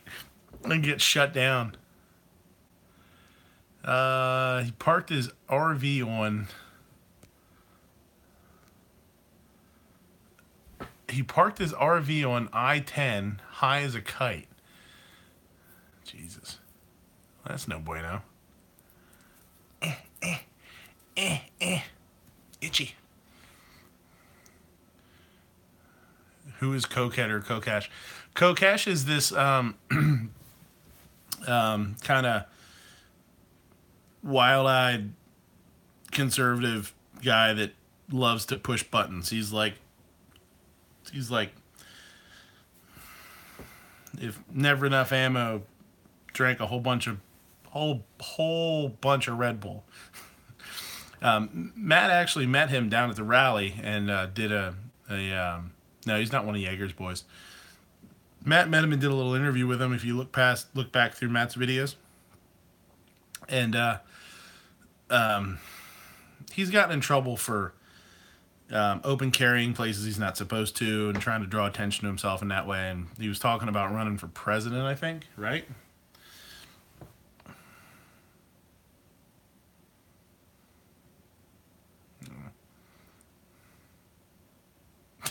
If you want to smoke weed, he's the man that you need. Kokesh for president. Do. No. All right, this is starting to itch. We're going to get rid of this. Ooh. Mild-mannered cook by day. Clovertack impersonator by night. Do you now? Oh, do you now? So talking about Jumpy. Yeah, Jumpy likes the little Jumpy eats all the bits. That's nice.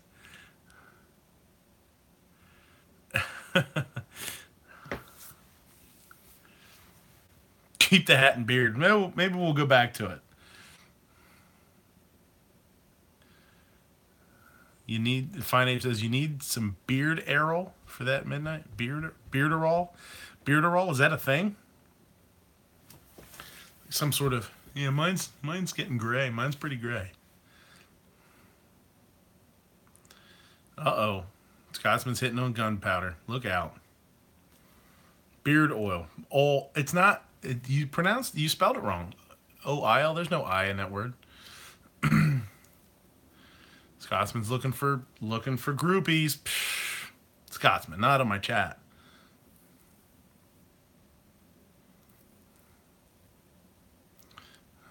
Beard oil. Not hitting on her, she's taken. That's true. I think we know that. She'd get lost in your beard. We'd never see her again.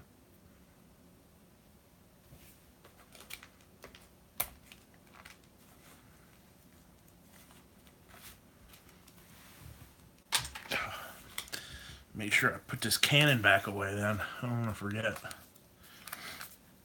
The thing's not legal in all states. It's considered a destructive weapon. Has no sporting use. It's such a cannon. We need more women on these chats? Yes, absolutely. I wish my wife would poke in a little bit more. Like, she hasn't been on for a couple of weeks. I'd love to see like her, Alan Anchor, you know, Gelsman's wife Liz and Gunpowder all kind of, you know, get together and talk a little bit. It'd be really super cool to see them do their own chat. Call it like Trigger Chicks or something. It's all about the flavor saver. That's right. It is. You joke. People joke about that.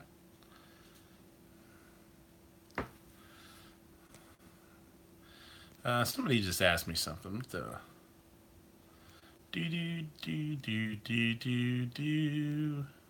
Oh, what kind of revolver do I own? I don't own one, actually.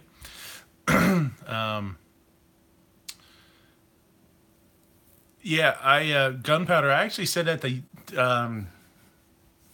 Ghost, because his wife was in the room while he was chatting one time. Not in the room, but I mean, you can hear in the background and stuff sometimes. And I had said that to him. I said, your wife, all the wives, just quote unquote, I said the wives should all get together and do like a chat every week. And I said, I was like, call it Trigger Chicks. Krigger Thicks. Should call it Trigger Chicks. And just do a live chat and just have it be whatever. Open forum. You know, you want to talk about whatever the hell you want to talk about. That could be a really cool part. I mean, when you guys are on my wife's not on gun channels. She's not, you know, super into guns. She likes guns. She likes to shoot. She grew up with them. But she's not like a gun nut, you know.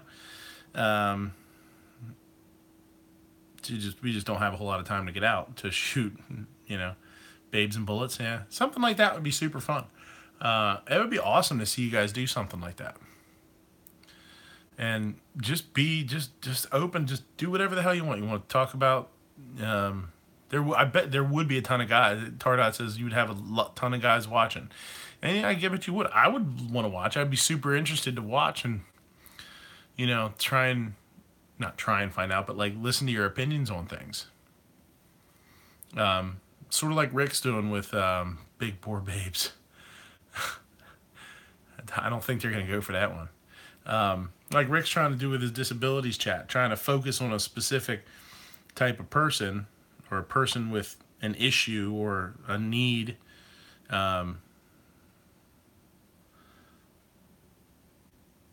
Jumpy says, "That's hit me up, dudes. Doots. Hey there, Doots. Dootes. Doots. It would just be really fun to listen to your opinions on things, and when you guys are talking together and on a panel, because obviously you're going to have different opinions than us too. Yeah, we have homework to get. Yeah, the wives in it.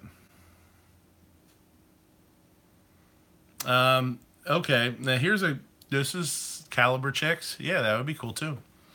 I carry my revolver in single action. My wife can't rack the slide on a gun for the life of her. Only revolvers for her. My wife has the same issue.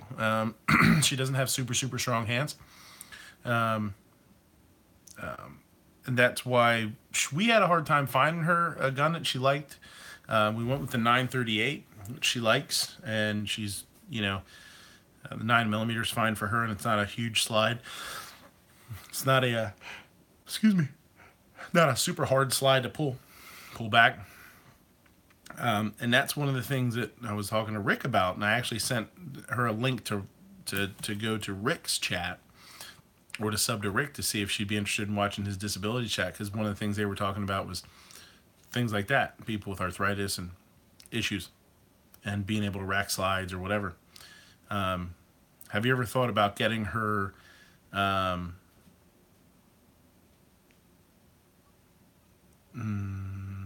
Beauty and Beards as a you and the old man now? There you go. Getting her a Glock with one of the charging assist, the little T-bars on the back. Almost kind of like having an AR or something. It's got the little,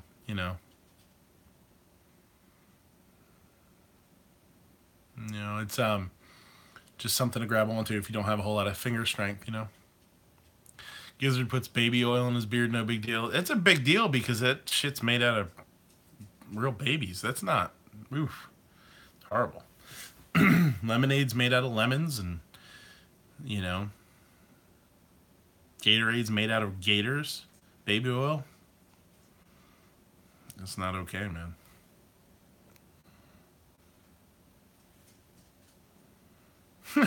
Is that why you banned Gelsma? You're out of here.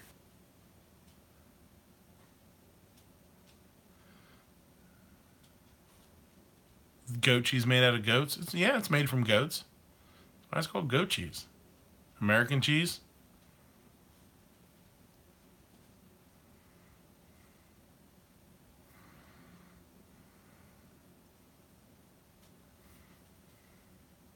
Band-Aids are made from bands? Yeah.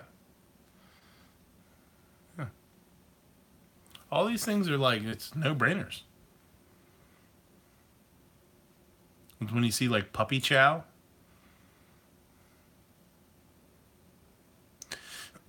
what's my opinion on having more LGBT minorities and women in the community? I think it's awesome. The more the merrier. I think it's nowadays too, you see more people. You see a lot of people that you normally wouldn't think about being gun owners. All right, I'll see you, Scotsman.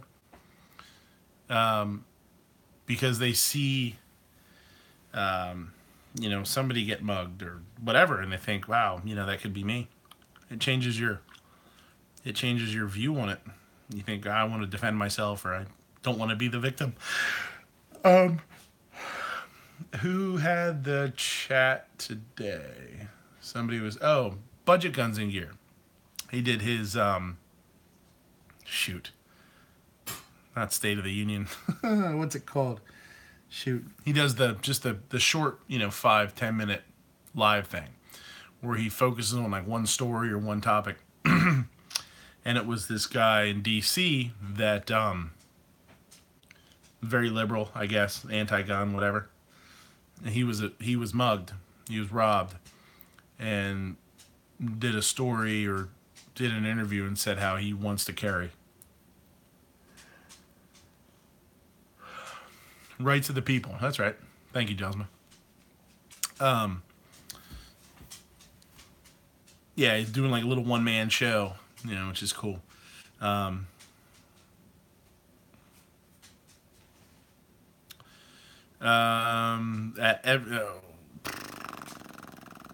everyone, you think the NRA good old boys don't want the minorities, LGBT, and women involved in the community? Dogs are knocking stuff over. I don't think it's that they don't want them in the community so much. See you, Grim.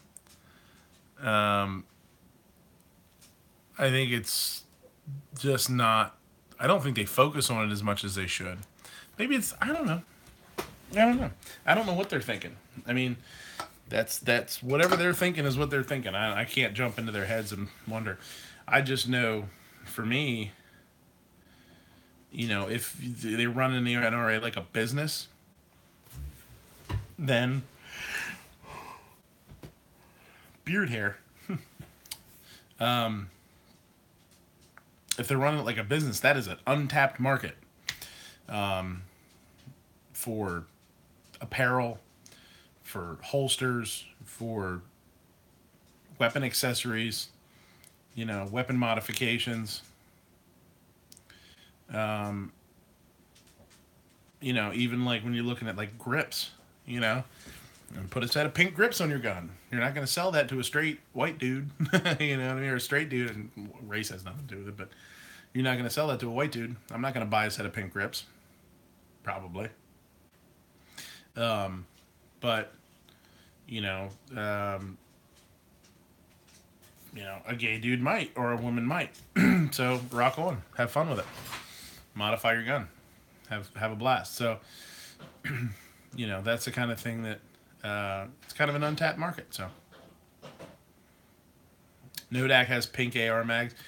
I told my wife years ago if she wanted a pink AR, we'd get her a pink AR. But it's not her thing. Even when we bought her 939 or 938 or SIG, we looked at a bunch of them at the show, at a gun show. The ones that are like the oil slick pattern or the rainbow pattern or whatever. And looked at some of the brushed stainless looking ones. And like there was a blue one, it's like a titanium blue, and looked at all these different ones. Ended up going full circle, coming back to the SIG 938 called a BRG. It's a black rubber grip. It's like the Hogue grip, all blacked out. It's like black goes with anything, Yeah. Pink grip 380, yeah, man. I think it's super cool, man. I mean, if I was a chick, I'd have a pink AR or a pink AK-47. Why the hell not? Hello Kitty one. I think it's fun, man. I think it's, and a lot of guys, a lot of people sort of scoff at that, and they like it's a joke. I don't think it's a joke. I think it's super fun, and they talk about those things that they market, and they're like, oh, that's BS. That's stupid. I don't think it is at all. I think if it interests somebody, and it gets them to get into the guns for the first time, awesome, great. If that's what brings you into it, it's a win. Who cares? I know, like when you look at a lot of even like the bolt action rifles at the 22s, with all the crazy colored laminated stocks, green, red, blue, orange, purple, pink, you name it. Gray, like, gray looks really cool. I always like the gray laminate stocks. I thought they were really neat. if you're at a gun show sometime and your girlfriend's or wife isn't like super into shooting, and she sees like a pink, Ruger 1022 laminate pink stock, and she's like, "Oh, that's cool. I would shoot that." Buy it for her. Maybe it'll get her into something else. Gary's idea of pretty gun usually involves stainless steel. I am back on the trying to do the AR thing, and I was really had my eyes set on the flat dark earth, and I just saw a black, like 2 days ago. I saw a black MOE Magpul MOE upper, like foregrip, with the stainless barrel. It's really sharp looking. I don't have anything in stain. Well, I don't have any. This J22 is like, I guess this is stainless. I don't think this is nickel. I think this is stainless. I don't know. Honestly, I don't really even know. And then my 9mm is nickel, like a brush nickel. That finish sucks. I really jacked that finish up, not knowing what I was doing when I was cleaning it and stuff. If you have a nickel gun, you have to be really careful because of the plating process. It's steel plated with copper, plated with nickel. At least that's how it was. I'm assuming it's still the same way. And if you use a solvent that's too harsh on copper and it gets underneath the nickel, it'll eat away your copper, and then your nickel just flakes off. J22 is nickel. Yeah. I figured. I don't know. Little gun seen better days. I carry my revolver. I feel my Smith & Wesson 5906 is beautiful. Closest I got to a 1911.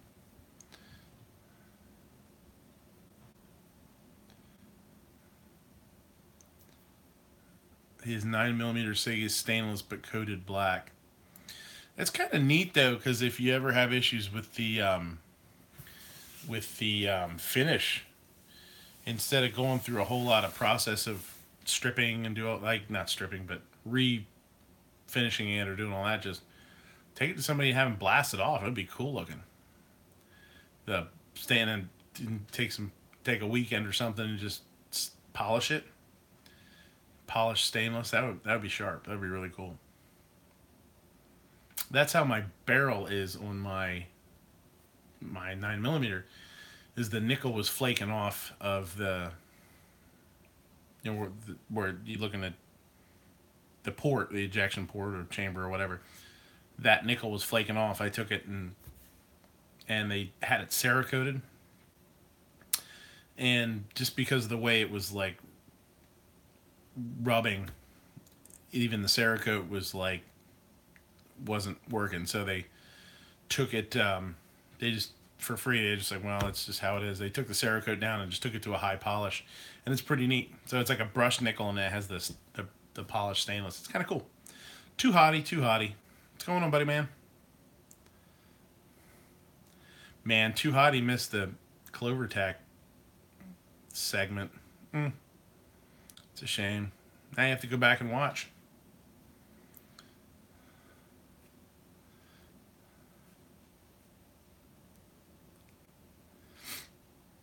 Oh, RL's gonna go live. Gonna go live after this. That's cool.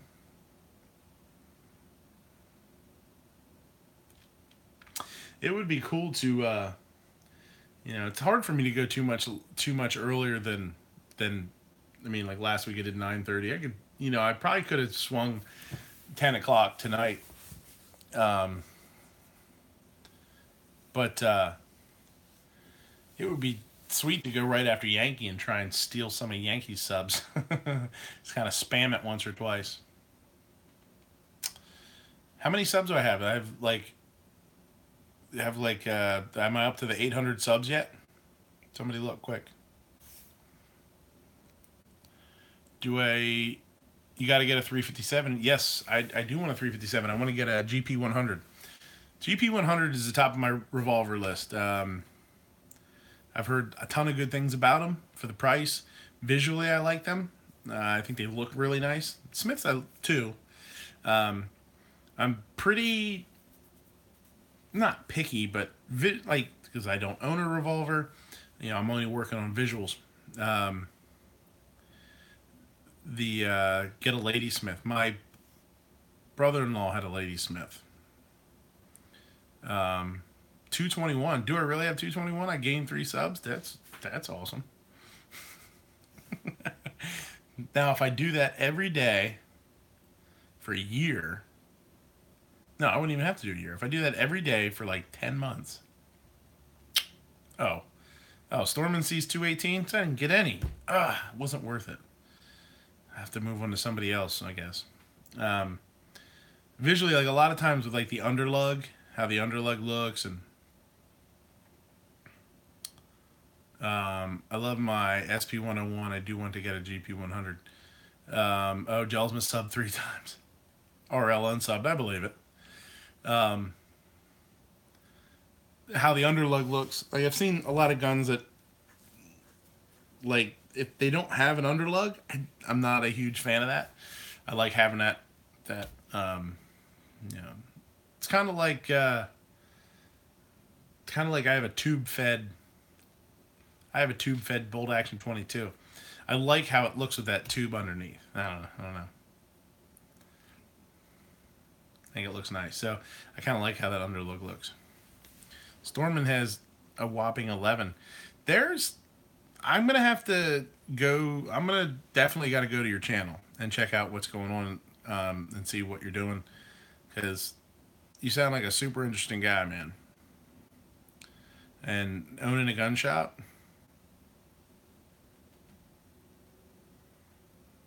Owning a gun shop, I'm sure you have access to some awesome stuff. Tardot says he I like the Chiappa too. Honestly, I think they're pretty awesome. Those are 2 of the revolvers I really like. Got my eye on an AR or an upper and a lower now. I'm gonna try and swing that. Things have been tight.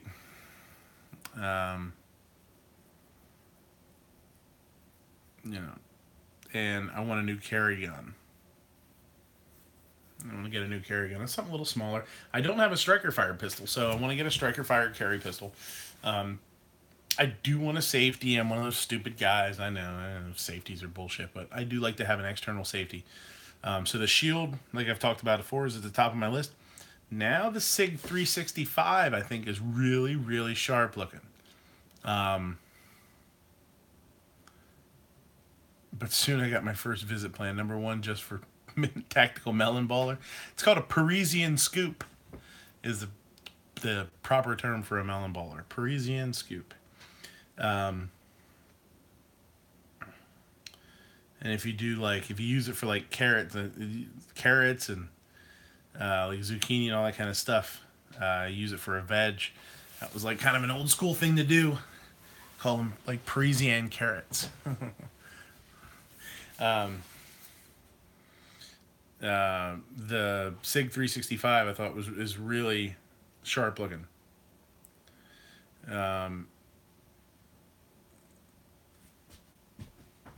And I'm hoping that they come out with an external safety. I really like that. Talk shit all you want, but have a safety.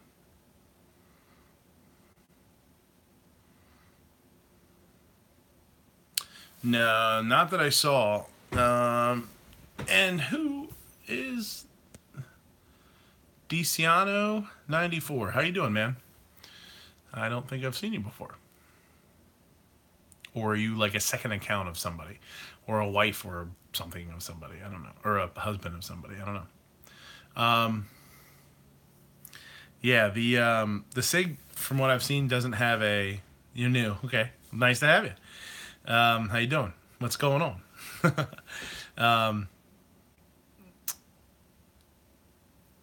The Be Nice Jumpy. I got my revolver from The Walking Dead. It's full auto. It's the 365 doesn't have a safety as of now, as far as I know. I actually hit up Ghost, I think. I bugged Ghost to try and hit the SIG booth because I was interested in him asking them if they plan to do it in 40 or with a safety. Gizzard says the only thing I don't like about the Burst of Thunder is it has back assward safety. What do you mean? Because I don't have a Thunder 380. Does a Thunder 380 have the safety that flips up to turn it off? The Ciano 94, what about an XDS? It sort of has a safety.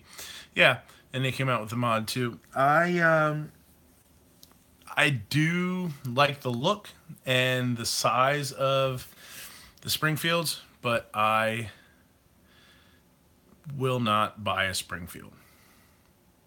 I love M1As, and I actually really like the look of their pistols, and I've had their pistols in my hand, and I actually kind of do think the grip safety is pretty cool, but I can't do it. Not after what happened. Not them in Rock River. I'm lucky I almost bought a Rock River AR, too, years ago. Thank God Gander Mountain was douchebags. And the guy was full of shit, and I didn't buy it. I'd be pissed right now. Because they pulled some shit, too. Them in Springfield. That was getting all wound up. That's bullshit, man.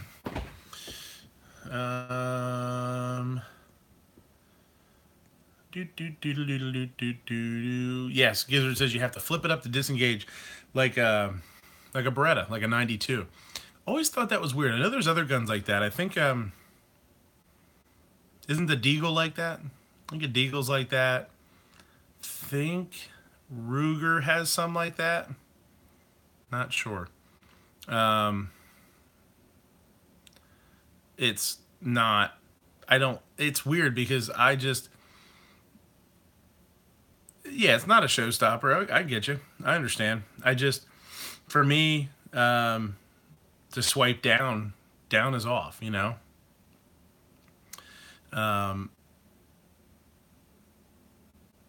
You went with a Spikes Tactical. I'm looking at PSA. I'm looking at PSA right now. 1911, you swipe it down, you know? Down is dead. That's what I kind of grew up with, you know? So, yeah, the Thunder is based off of Walther. Walter? Yep. So, he may have a Mac NRA shirt posse troll the Springfield booth, too. Yeah, tell him to get bent for me. They're going to catch a lot of shit, too, man. They should. That's, you know. What are you looking for here, buddy? Were you looking for... Let me go back. DeCiano.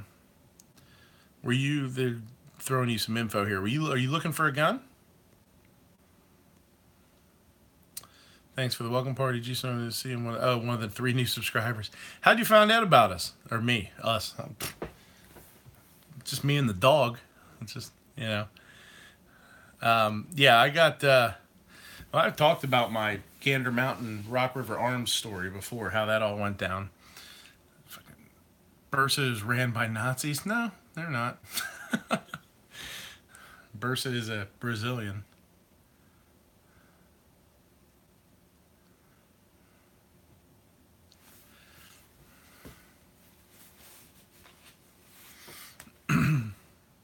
Yeah, you're right, Gary. I'm Brazilian. Argentina. I just joined gun channels like 2 days ago, and I'm not looking right now. I have my wish list, says DeCiano. Well, welcome to the gun channels family. Bunch of misfit, the island of misfit toys. That's us. But there is a ridiculous amount of knowledge on gun channels, and very few people are full of shit. Bursa ain't ran by Nazis. Only ran by incompetent mofos. Yeah, they're...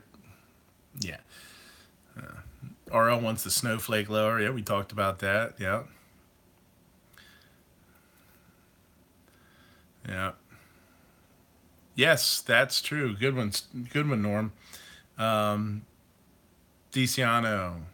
That's right, DeCiano, right? Have you looked into or filled out the ATF bump stock report yet? Outhouse, we are not all full of shit.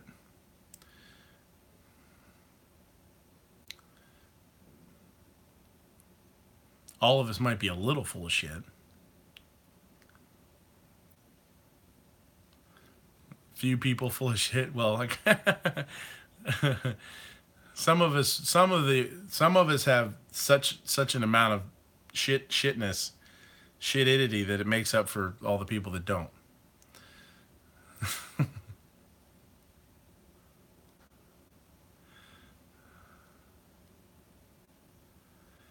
You pronounced my name perfectly, by the way, and I have. Good for you.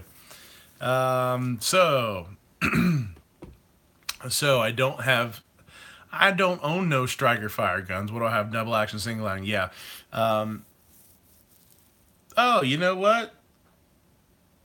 I suppose I'm lying because the hand cannon here is technically a striker fired, right?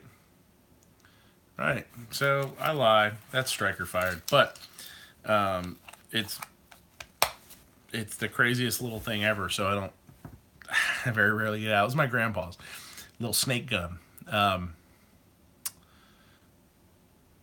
I just about choked on my beer when you said that. When I said what? I can't keep track of the shit that I say. It's just comes out.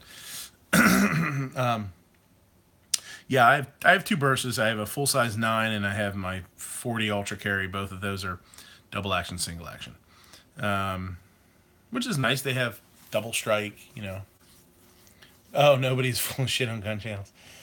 I think I said I don't know. Maybe I said nobody. I don't know. The dude's only been here for 2 days. Fill his head full of lies already.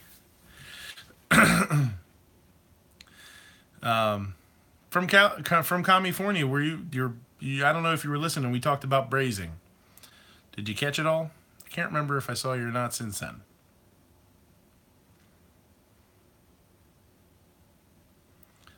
Did you hear the brazing conversation? Because you were the one that wanted it. Oh, you missed it. That's okay. You can go back and watch it. Yeah, we talked about it a little bit. It's a very simple process. And a lot of stuff that a lot of people do technically is kind of embraced, so it's not that big of a deal. It's California sucks ass. I don't think they're too awesome at a whole lot of stuff.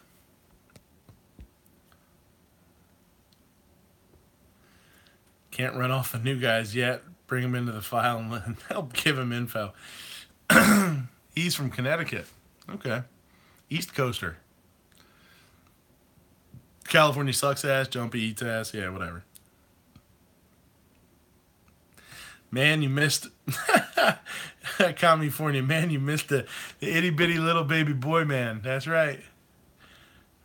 Yeah, you're gonna have to you're gonna want to go back and watch the show. For sure. You're gonna want to go back and watch. There's a good one. I tried to bump up my subs here, and I don't know that it worked.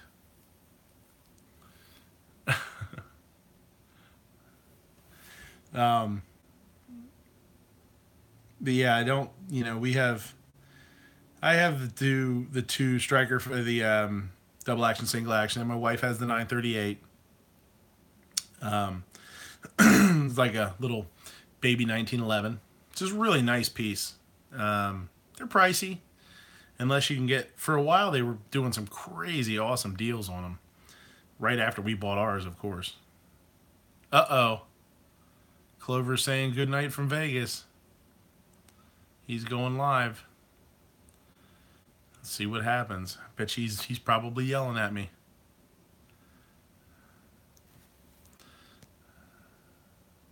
I can tell you. This is DiCiano. If you want to go, if you're at all thinking about doing your own show, doing your own live shows, doing some fun stuff, I'd love to see it. Tell us a little bit about yourself here, which is awesome. Say hi. If you want to do a live show, what you want to do, first things first, go to the Outlaw Hatfield. Go to his channel. If you misspell it or something, you can also find it on the Outhouse Hat Shield, Outhouse shit fuck something. I don't know what it is.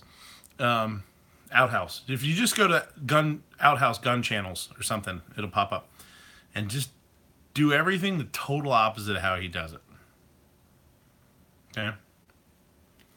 And you should be good. It should be good. Yeah. If your guests show up, you're good. That's the first thing. And try and have a little plan about what you're going to say. You'll be good.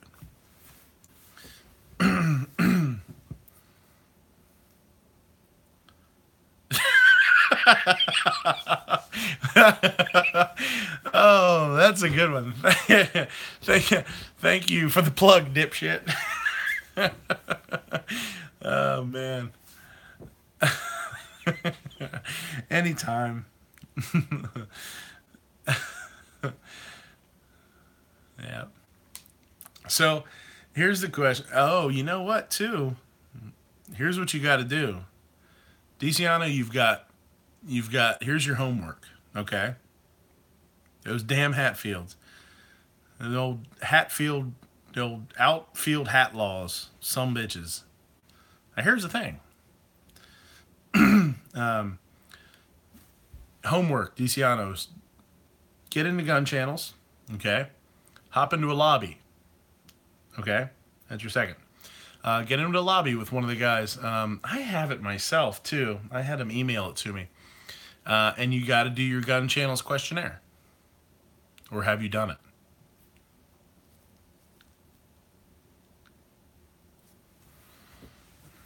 If you haven't, then it's something you got to get on. If I had the ability to have a panel, I'd send you a link and have you come on here and do it on here, but I can't. I'm on my phone. You answered one. No, that's actually, well, it's kind of the same thing. But why is Clover quarking you? I don't know. But those guys are out and shot, man. Those guys they're running on their own time out there. And they're just doing what they're doing. I'm all for it. Let them, if they did 24-hour live streams, good for them. He said he answered one when we first signed up. And that's not really going to be the same thing. What it does is the gun channels questionnaire gives us a little idea of what you like, what you're into, the kind of shooting that you do, where you're from, just some of your sort of views on guns and that kind of stuff. Clover is giving us real entertainment. Well, then get the hell over there, you dirtbag. Yeah. But he has a far better channel. If you're waiting here for me to do something awesome, that's where you need to be. And do me a favor. If you go over there, tell him I sent you. I'm going to go see if he's more entertaining than you. You ain't my real dad. Too hotty, you weren't here for... Here, okay. Okay, here. Clover Tack is live. I can't... Man, I should go get my tablet and open his channel up so I can watch it. Here, hottie. I'm gonna give you a little sneak peek here. This is what you missed, okay?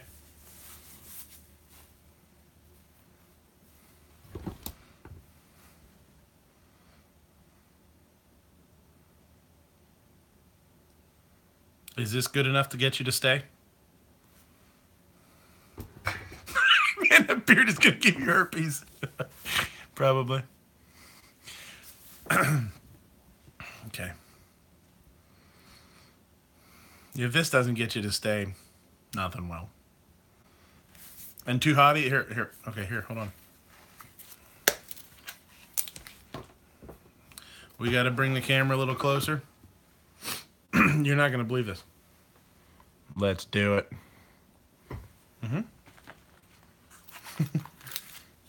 It's not a Glock, but I don't own a Glock. It's okay, Clover's still going over the itinerary. That's good for him, man. Let's do it. I have another 10 minutes. Boing, boing, boing. So, DeCiano, that's what you got to do. Get into one of the live chats. You know about the lobby, right? If you don't,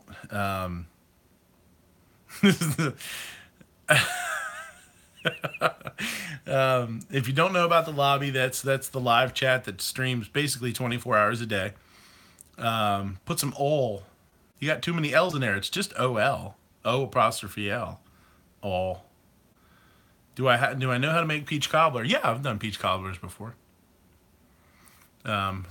We used to do an apple cobbler too. We used to do. I'll tell you what's really neat too is okay. So, and this is actually perfect because they have the video on it.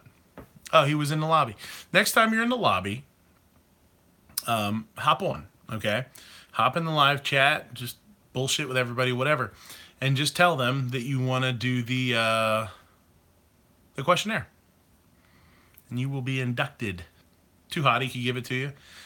I have a hard time because I'm on my phone. I have it in my email, so I would have to like hop into my email while I'm live streaming, but I could do that too. So one of these nights, if you're in there late, let one of us know.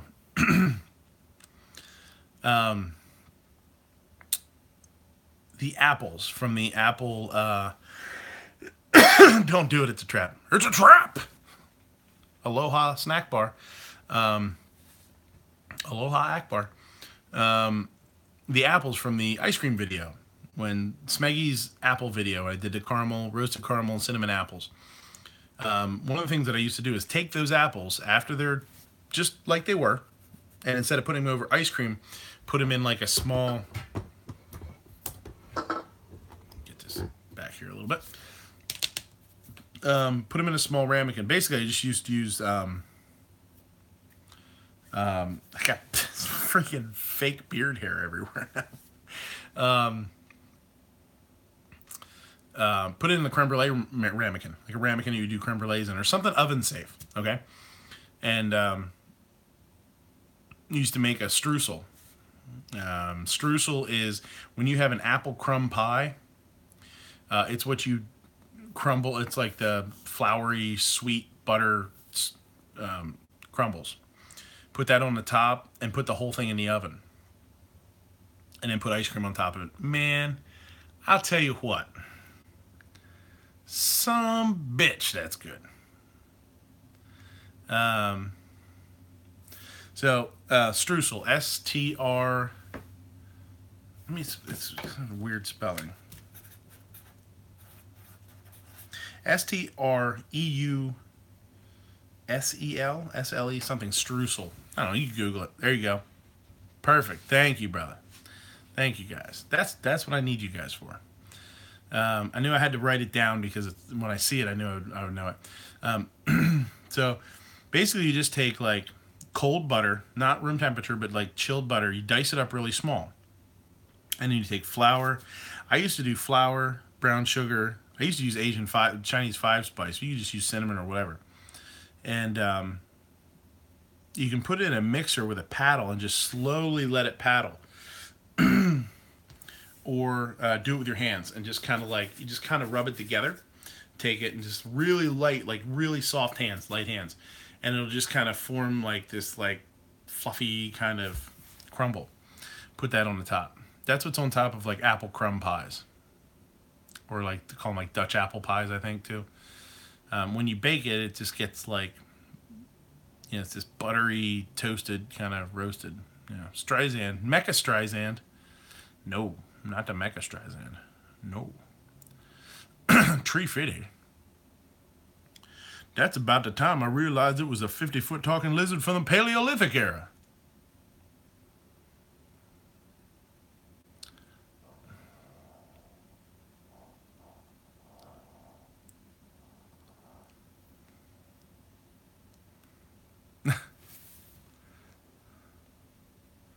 I hate typing on my phone and type. Yeah, that predictive text gets you in trouble sometimes. That's the Loch Ness Monster said, tree fitty. That I ain't gonna give you no. Do I eat chitterlings? Nope. No, I do not. That the Loch Ness Monster said, what do you want? You know what he said? You know what he said? He said, about tree fitty. I said, I ain't giving you no tree fitty. Girl Scout. That's when I realized that Girl Scout was a 50-foot talking lizard from the Paleolithic era. I ain't gonna give you no tree fitty. I gave him $1. She gave him $1. He tricked me. There's your South Park for the day.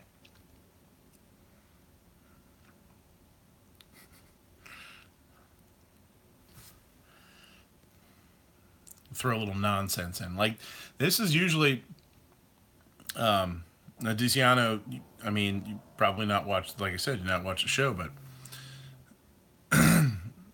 the show is there's a really super professional, well put together show normally. Talk about a lot of stressful stuff. Keep it professional. It's very out of the ordinary. We talk about high-end, haute cuisine.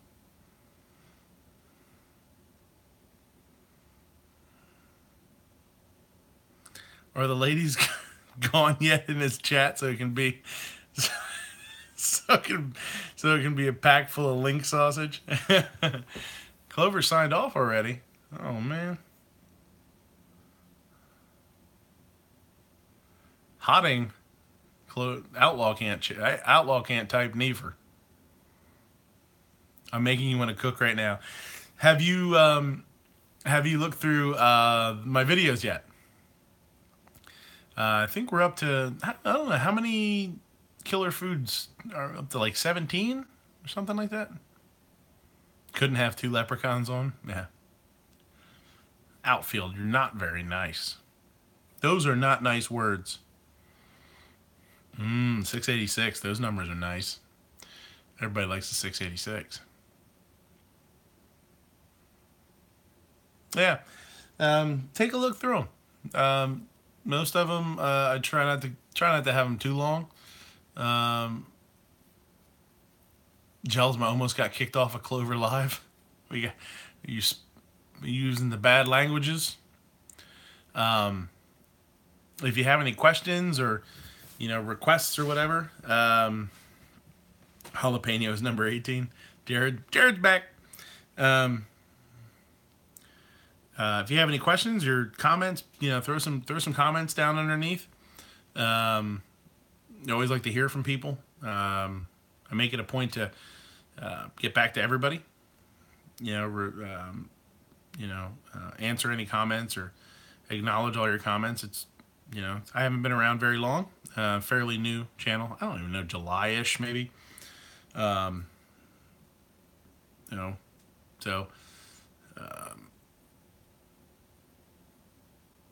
Shall not be infringed. No fringes. That's right. No fringes. What state? Who are you talking to? Me? What state am I in? I'm in PA. One more beer. One more beer before bed, or just call it. Have one more beer. If you have enough beer, everywhere's your bed. Wait a minute. That went by really fast, but I think I know what it said. It said, when midnight make you a hose. When Jorge says, Jorge's English be no gooder. When midnight make you a hose 300 subs, you will desk pop in his house with the AK. No, I will not. Not in the house.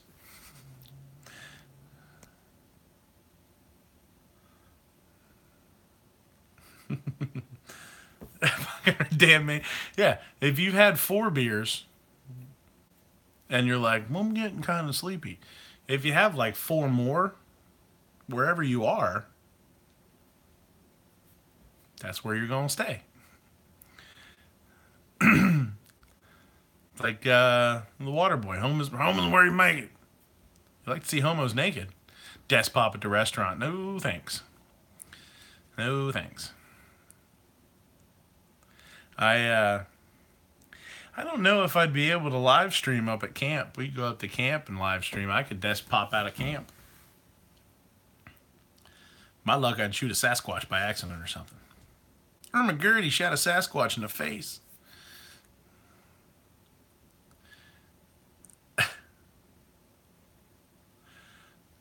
Desk pop with the 308. Yeah, I'll tell you that the AK's louder. I bet. Well, I don't know. I haven't never shot them side by side. That AK, that short barrel, makes a lot of noise, man. That thing really barks. Greasy Sam squatches.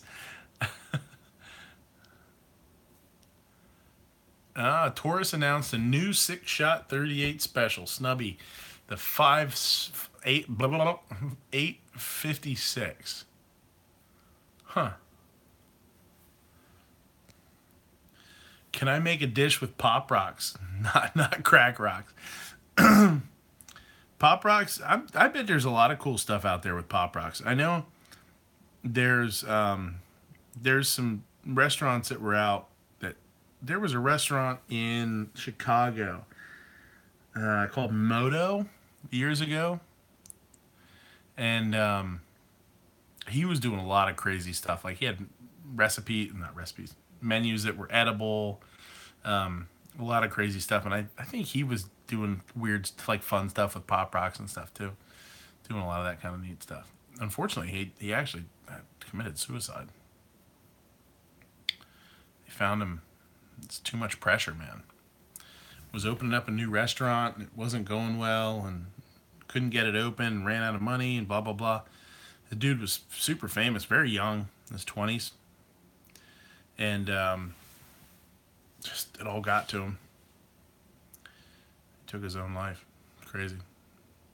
A lot of that in this industry. Compared to other stuff, I mean, it's not. You know what I mean? It's not like there's a lot of suicides in police too, but Pop Rock can make you off yourself. No, but pressure of opening up a multi-million-dollar business and having it fall on its nose is pretty tough to handle for a lot of people. There's another one. Calaveras 32 special. How you doing, buddy? Chicago pizza or New York pizza? Probably New York pizza. Make a dish with hardtack. There you go. That would be a fun channel name for like an old school gun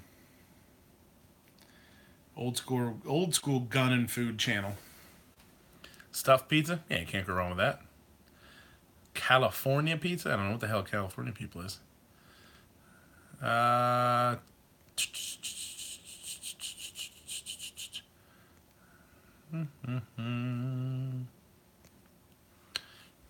Fad dining are you saying fine dining or fad dining? Hardtack and fatback, baby. That's right. Fad dining must be a rush to own. Opening up a restaurant. I've never opened up a restaurant. I started very, very soon after a restaurant is owned or opened, but I've never been the one to actually, quote unquote, open the restaurant. Pizza is supposed to be red sauce and lots of dead animals. I'll go along with that. You win. I know chefs that kind of get addicted to that almost. Fad like raw men burgers. Huh? Ramen. Raw men burgers. There's your typo right there. Need to open a gun channels to go restaurant. I would, if I had the money, no shit, I would open up a gun shop restaurant. range. Yeah, I would totally do it. Just do a gun shop with a range, do some rental guns, do that whole thing, which is cool, and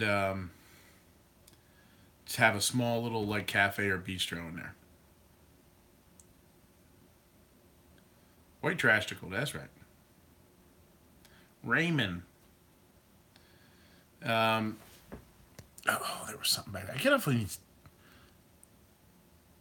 on these damn sidetracks when I read a damn chat when I'm trying to. Cali Pizza's dumpster pizza.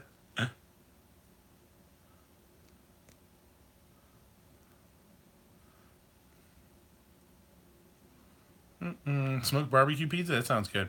Yeah, I'll tell you what. A really good one is like a barbecue pulled pork pizza, caramelized onions. I've done it with pulled pork, caramelized onions, cheddar, like a sharp cheddar cheese.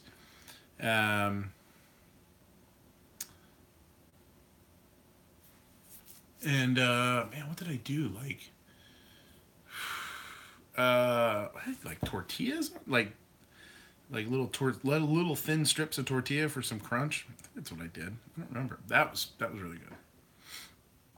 Not very traditional, obviously, but who cares?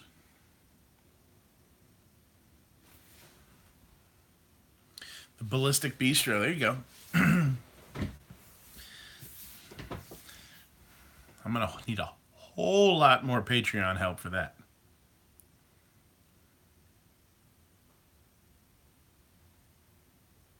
I wonder if he itches his beard over his Alfredo. I'll have to. I won't be able to wear my Clover beard, that's for sure. That thing's shedding all over the goddamn place. Jelly noodles were a fad. Oh, we were talking about fads and opening up restaurants. Yeah, I know some chefs that's what they kind of got known for doing or like doing is they would open up a restaurant, they'd stay for a little while, and then just kind of bolt. They get addicted to that like excitement at the very beginning.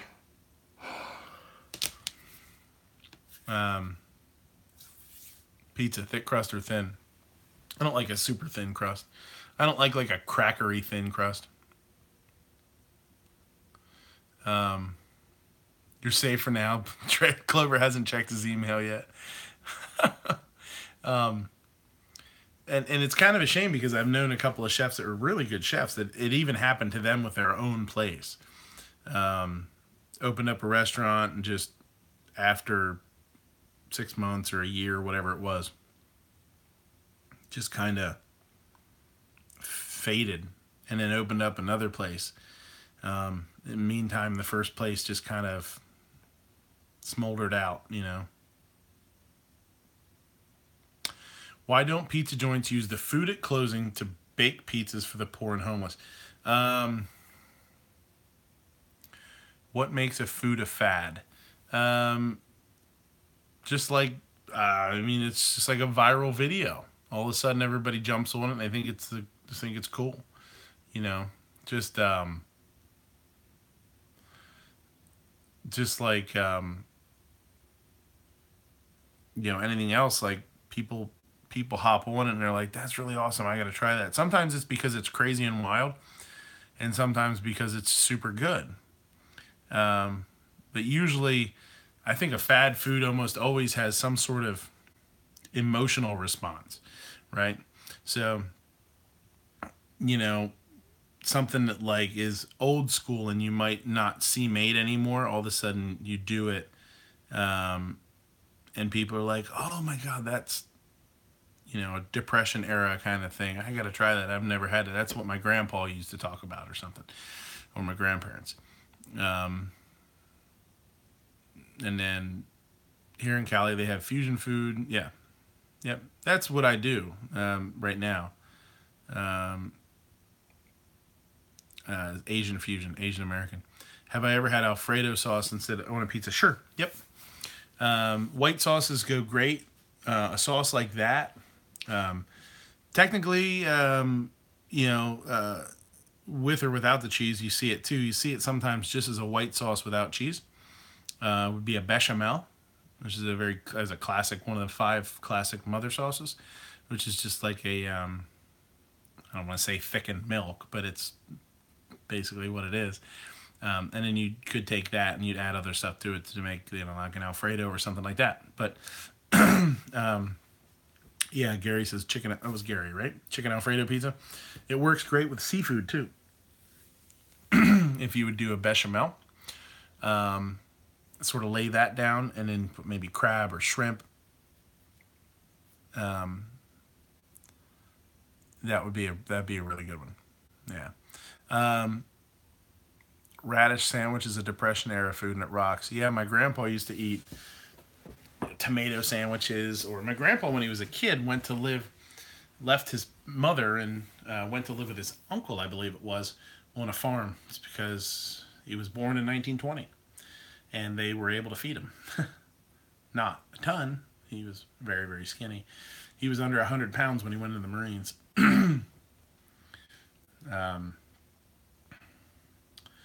He was through a lot in his life. But backtrack a little bit. Why don't places give food away to charities or homeless people or needy? Some places do. With us, we don't have that. We don't have that ability sometimes. If you were to give something to like a mission, do I get down with Indian food? There's just as maybe. Yeah, I like Indian food. I'm not huge on super hot spicy stuff. I do like the flavors without a ton of heat. But yeah, I like curries. Again, like I'm less about the chili side of it and making it super hot than I am the flavors. I do like. I love tandoori too. Tandoori chicken. Outlaw. It's illegal.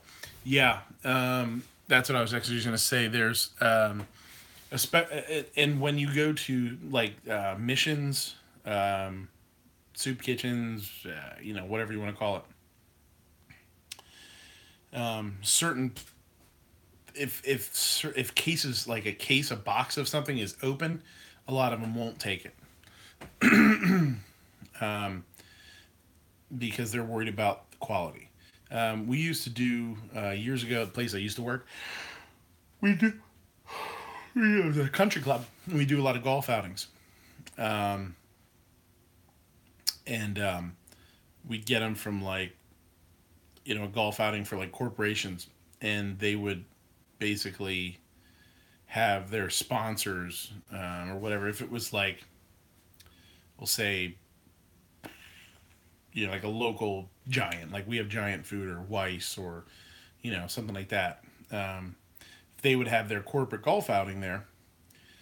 Their sponsor or food that they sell in the grocery store would basically send food for us to do. You know what I mean? So basically the food would be donated for the event. So they would send, cases of burgers and dogs and chicken. We do like a lot of it was like cookout stuff, and if there was anything left over, because we didn't normally use that stuff and we got it donated, we would donate it. But if the case was even opened, they wouldn't take it. Are you talking about sushi? Sushi. I got a sushi video.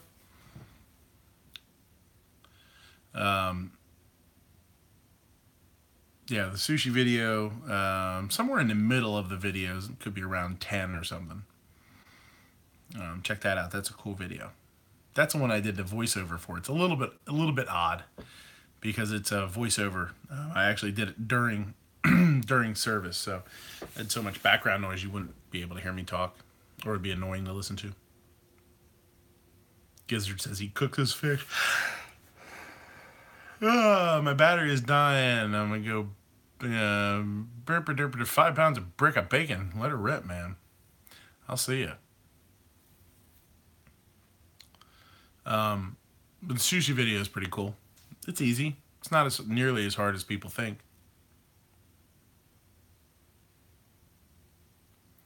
Seems like a very exotic thing to do, but sushi is good after 2 Jack and Cokes, a sake, and 2, yeah. Getting ripped and eating sushi is not great. It's not something you want to have come back on you. Oof.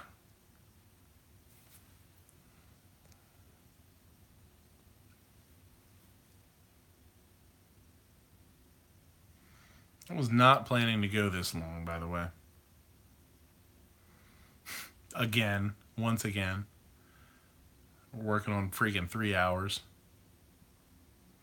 You guys are bad influences. Philly cheesesteak with bacon? That's a good idea.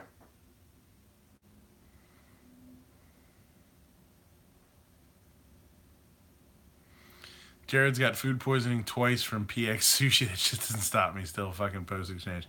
Yeah, a lot of that not gas station, grocery store sushi and stuff, when they first started doing that kind of stuff was pretty sketchy. I'm going to talk about gas station food. Gizzard's your guy. It's my fault that I drag ass on Monday mornings at work. I'm not holding a gun to your head.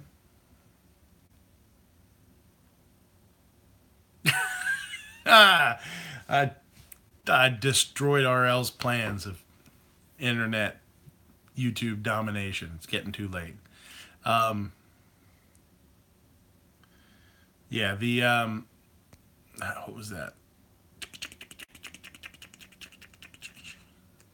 Oh, the bacon cheesesteak thing. We do a burger with a bacon mayo. That'd be awesome to do. Do a cheesesteak and just put some I can't quit you. Get some bacon nice and crispy and grind it up or chop it up real fine. And do a bacon mayo. Spread that on the bun. That's some good stuff there. I can't quit you. What is it? Ennis? Ennis is his name in the movie? Is it weird to anybody else in that movie that his name was Enos or Ennis and he was real big into penis? Think that was a coincidence? What the hell? Jorge says, haha, got to have the wheat snack bread. Ha ha ha. I don't know that I've ever seen the whole movie. I feel like it was one of those movies that you kind of watched and I kind of was like, because there was so much talk about it, And I was just like, meh. I don't know. It's because 2 dudes kissed. It was a big deal. Gunpowder was planning on doing some videos, but I think I may have to wait. Did I just destroy everybody's plans tonight or what? I got food poisoning from Chinese food. I had Brokeback Mountain. The MRE stuff, yeah. Brokeback Food Check. I had salmonella once when I was young. Yeah, I know, man. That's a full body. You talk about a full body puke. Shit's brutal.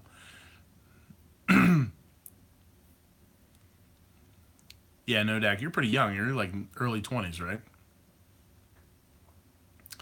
The salmonella was from chicken. My dad did roasted chicken or barbecue chicken or something and it wasn't cooked the whole way. Man, we were all sick. Brokeback Food Chat, me and Jumpy. I'll take what I can get. You think you had botulism once? Greg, yeah. Botulism's nasty, man. Botulism's scary. Botulism is why you don't want to use like dented cans and stuff. FYI, like a lot of people shop at some of these like I don't know how to describe the stores that like dented cans and stuff, like they have all that stuff or stuff that's almost out of date or was frozen right before it went out of date, so it's still technically okay. And that's fine. There's a lot of stuff. There's a lot of dry stock items and stuff that's still fine after it expired, the date or whatever. But remember in the movie Big Daddy, he took the kid to the store and he threw the can on the floor and he's like, dented cans are half price or whatever. You have to be really careful, and this is why restaurants, you're not allowed to have them. If you can actually get in trouble if you're inspected and you have dented cans, because the seal on the can can crack, and it can actually, impart. You can go bad. Botulism can grow without air too.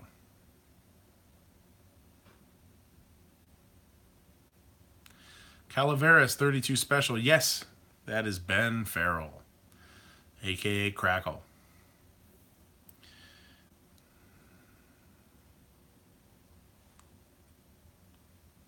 No, that doesn't count. Nodak thrown up from drinking. 10th grade biology, yeah. Botulism can grow without oxygen. It's kind of scary stuff. It's why Crackle made the rounds that week too. Yeah, dented cans, botulism. It's also why if you look at a jar or little squeezy bear of honey, you're not supposed to give honey to infants, kids under 2, I think, because it's a natural thing. It's not pasteurized or anything. So I guess pasteurization would whatever's done for it. Babies don't have any kind of immunity to it. So if you give a baby honey that could have botulism in it, kid gets sick. Kid dies. Wrong kid died. So that's why you don't do that. Once your kid gets a couple years old, then they have the natural, the ability to fight off small amounts of botulism, and they'll be okay. But that's why. That probably says it on everything, every jar or something of honey. I bet it says it, unless it's like a farm stand or something, and people don't know any better, Yeah, honey's pretty awesome. Honey's the only food that won't go bad. No dead baby jokes. I got some bad dead baby jokes too.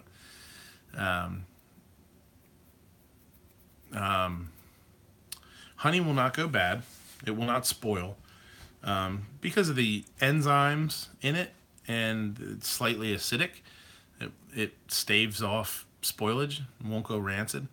It will dehydrate, and the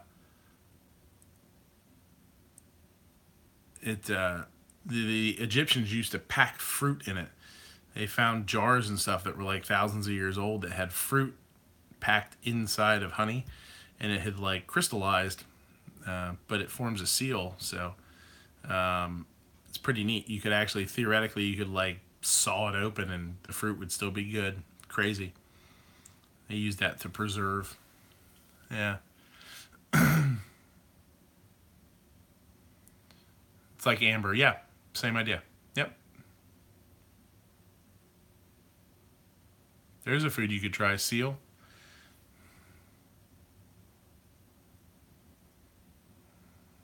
I heard Jumpy's going to open up his own nightclub. Call it Baby Seal. Club Baby Seals.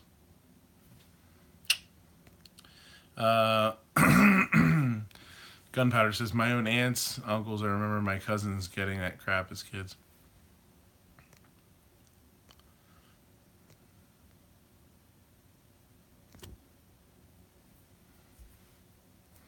So, yeah. Now you know. And if you don't know, now you know. Knowing is half the battle. I just combined. Now that's true pop culture. I just combined G.I. Joe and Biggie. If you don't know, now you know. And knowing is half the battle.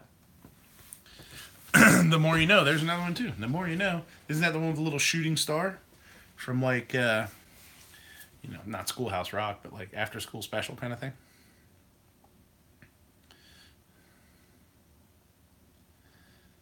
So Honey is cool, man. Honey is neat.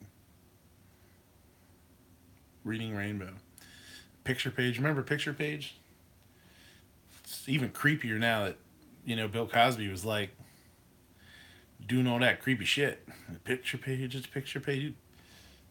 Probably doing that in the hotel room with the creepy.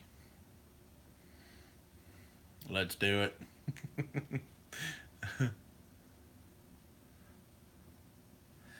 How long have we Romper Room? How long have we been? 175 minutes. Good God.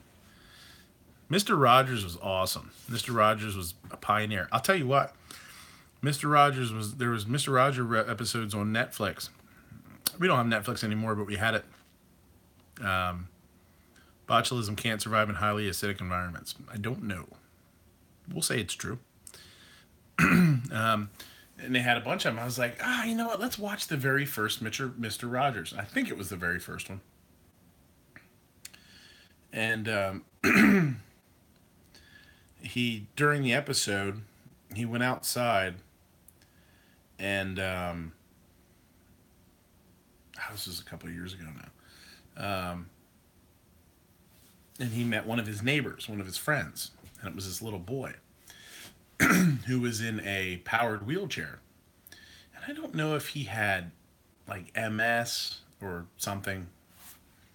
I don't remember if he had a genetic disorder or if he had a surgery and it went bad.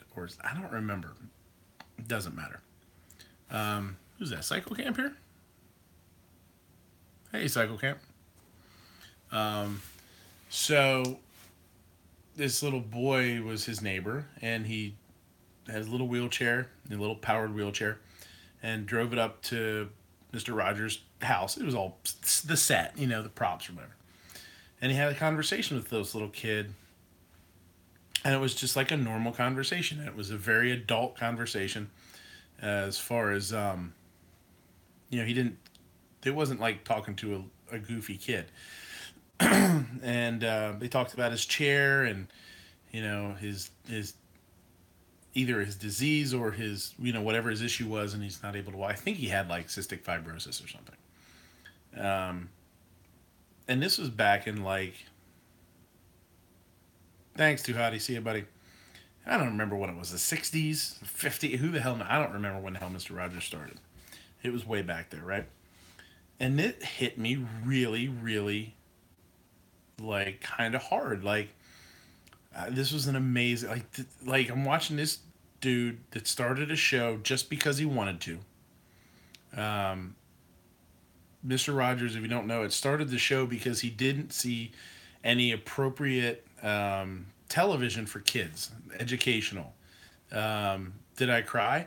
It actually it made me emotional a little bit. Yeah, because I was thinking this little kid is having this conversation with this adult, and they were talking about his disease and how he was still positive, and it was really awesome. And I was thinking, like, what got me, I was like, man, this is so February. Hold on a second. Cycle. February 19th, 1968. Okay, so I think this is the first episode. Go look it up. See if you can find it. And this little kid is talking about this disease he has and everything. I know I'm just kind of going off on it's like crazy shit here, but it's kind of, was like really cool. And I'm thinking, like, all those years ago, they had this conversation, and Mr. Rogers was like such a very like a kind of a pioneer in that way, because he was like, he didn't see this kid, he wanted to portray this little boy as just another little kid, a normal little kid with an issue. It was very, very cool. It was very, very cool. Mr. Rogers he's from PA. He's a PA dude, right? So yeah, check that out. I mean, I know that was a little bit rambling, but it was kind of an emotional thing. Like he did his show because he wanted kids to have something wholesome to watch. And he had this little dude on his show to show like other kids basically that this kid in this powered wheelchair with this disorder was nothing to be scared of, and he was nothing to be made fun of. He was a normal kid, and he deserved respect. Awesome. Amazing. And it was kind of emotional, you know? And that's okay. Nothing wrong with that. And there was a really cool story that I heard about Mr. Rogers once, and he was like a local hero, basically. Mr. Rogers was the shit, right? You know, if Mr. Rogers lived now, people would be like, "You're the shit," and he'd be like, "Oh, well, thanks." But apparently, even when he was famous, he drove this old beat up car. He never got rid of his car. I think he was a minister before he did what he did, before he became famous. And he never got rid of this car. He had this like old beat up car. So the story goes that somebody stole it one night. Okay. He got up one day and somebody had stolen his car. And it became like big news, and they're like, Jesus, fucking, what the hell is the world coming to? Somebody stole Mr. Rogers' car, right?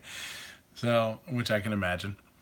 So it became news and big deal, you know? And I guess like a day or two later or whatever. Now this shows you how like beloved this man was. The story goes that somebody stole his car, word got out. 2 days later, the car shows back up in front of his house with a note on it. It said, "Dear Mr. Rogers, I'm so sorry I took your car. If I would have known it was yours, I never would have done it. We all love you." Or something like we love you. That was like, this dude was so awesome. Criminals decriminalized themselves for him. I just thought that was awesome. Yeah, that was a great show. A great show. He did all the props. Apparently, he made all the props himself in the beginning and did everything himself. And I mean, we all know he did the voices and all that stuff. But, you know, and he had, you know, the guests on and shit. So, I don't know. Mr. Rogers chat, right? Like, we're all middle-aged, you know, gun heads and gun nuts, and we're talking Mr. Rogers. Or I am, anyway. So, we are at the 3-hour mark. Good Lord. Here we go. The wheelchair episode was from 1981. He was reunited with a boy in 99. Good looking out, Gizzard. Thanks, man. You're always on top of shit for me. I appreciate that. I thought it was the first episode, but you know what? Maybe it was just the first episode that they had on Netflix. Maybe it was the earliest episode that they had. Yeah. Either way, it was really cool. It was touching, you know. I'm showing my bitch side right now. We all turned out okay because of him. Travis, how you doing, Travis? By the way, I didn't say hi to you. We're on another excursion here. So Travis, you really do have to watch the show tonight. You have to go back and watch the show.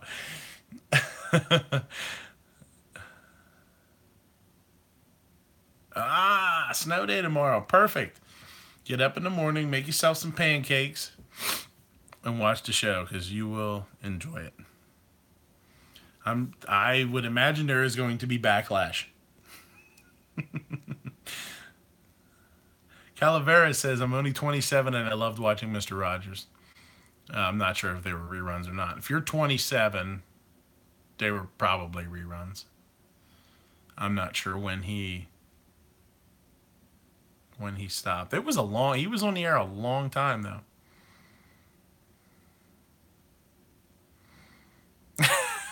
and still he keeps going. And it's like an omniscient, you know, storyteller. Like the story's going on and all of a sudden from above you get this omniscient voice that says, "And still he keeps going."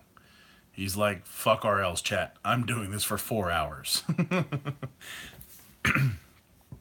I get no respect. All right, I'll shut it down.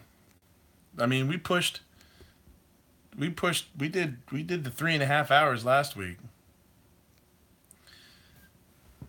Now the problem with last week was, And I still need to do tonight. I mean, I work today, so I come home, do some stuff, hang out with the little man, all that stuff, do the chat, and I still got to go up and jump in the shower and go to bed. Last week I was, okay, Rodney Dangerfield, I get no respect. That wasn't bad, actually. That was a pretty good impression. I still got to get up and get a shower. I'll be up forever. Keep me he's in his jammies. Mr. Rogers was not a sniper. That is false. That's not true. He was never in the military. He was a minister, I think. His I don't know if it still is, but his sweater and shoes were in the Smithsonian. They probably still are. I know they were for a time. 10 more minutes. Gunpowder says, I'm back. Fucking Tardot stole my spot and he's doing videos. He stole your idea. So, Tardot's wearing lingerie right now and doing videos. Is that what you're saying? That's awesome. Good for him.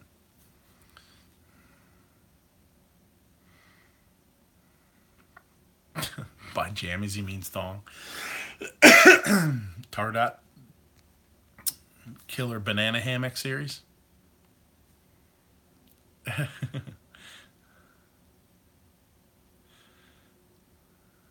It was there in '97 when I was in DC. I would imagine that's going to be there forever.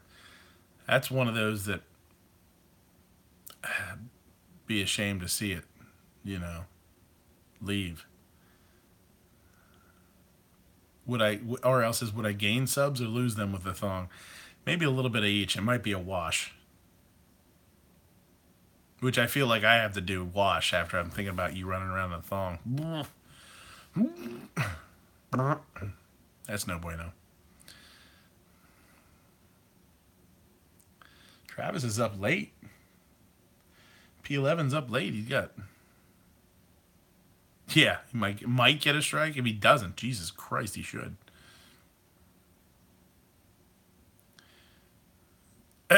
Cycle camps, would you really want the subs that you gained? Yeah, here's your subscriber list full of the deplorables right there. A sub's a sub. I guess that's true too. I don't know.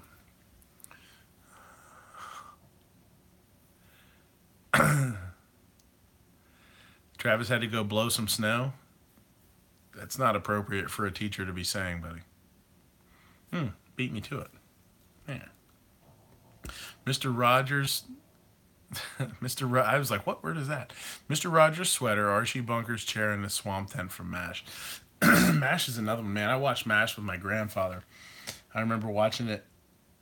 He had a little cheap 12-inch black and white TV in the kitchen. And MASH was on during dinner. I remember we used to... And the Unabomber's cabin. We used to watch MASH. I loved it. Great show. There was a couple episodes in that were two that were like, I wouldn't say iconic or, you know, really stuck. Mr. Rogers is too nice. Something must be up with him. I know. It's almost like that. I think that's where the whole like, Mr. Rogers was a sniper in the Marines and he killed 400 people and he was like a badass. I think that's where that stuff came from because, God, I mean, like, you almost can't believe that some people are as good as they are, right? Especially nowadays. You see people that are like awesome and you're like, oh, it was a Navy SEAL. Okay. Yeah, references to MASH are still... There was one of the episodes I don't think I'll ever forget. Hawkeye has, like, amnesia. Or he's having, like, night terrors.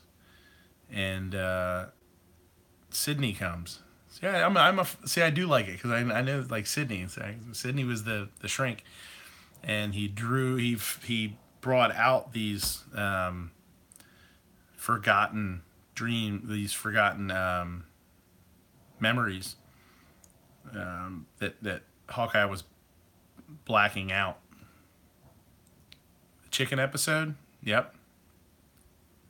Yeah, that's the one. Yeah, look that one up. Watch that. That was serious TV, man, as far as I'm concerned.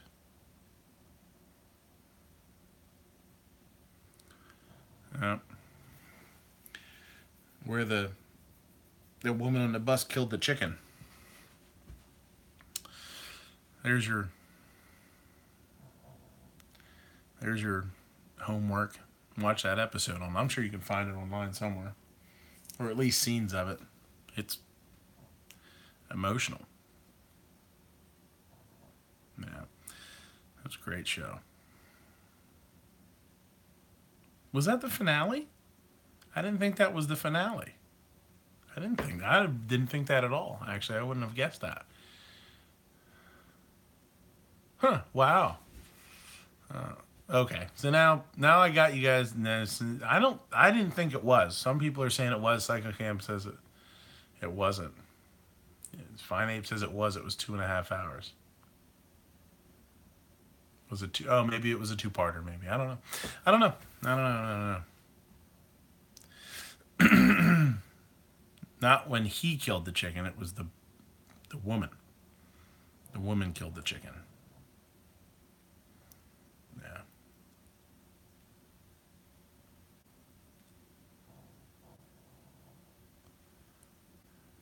Right. Gizzard spoiler. Thanks a lot, Gizzard. Well, there goes the show. 3 hours and 11 minutes wasted.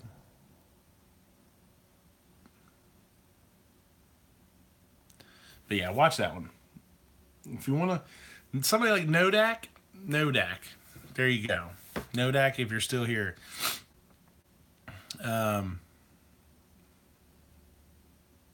Watch that. Try and find that episode and watch it. If that's the finale, if it is the finale. Even if it's not, who gives a shit? Watch it anyway. It's awesome. I never leave. That's your homework. That's what you're supposed to do. Yeah, and on that note, Gizzard.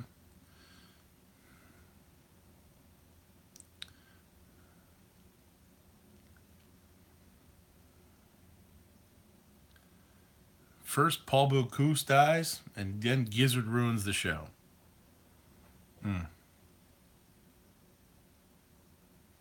Yeah, watch that. It's awesome.